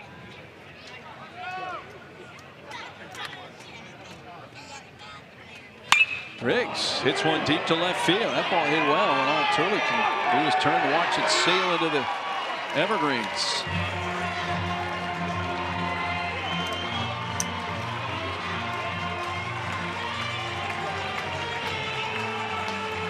Pitch hit, home run. Brent Williams.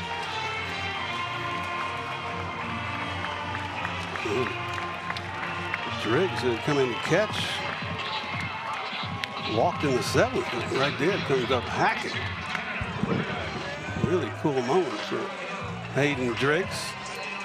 Driggs. Big moment for him. Could be his, probably will be his last at bat. Ending with a big fly. Tanner Griffith out to left center field. Haight over to make the catch.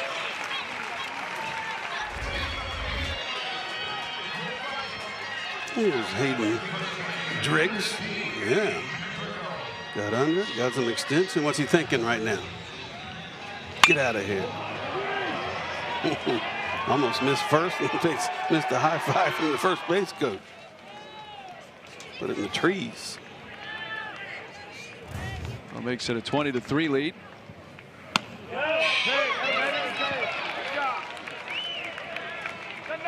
Here's Eddie Madrigal. Chance this will be his final at bat for St. Mary's. His redshirt junior year.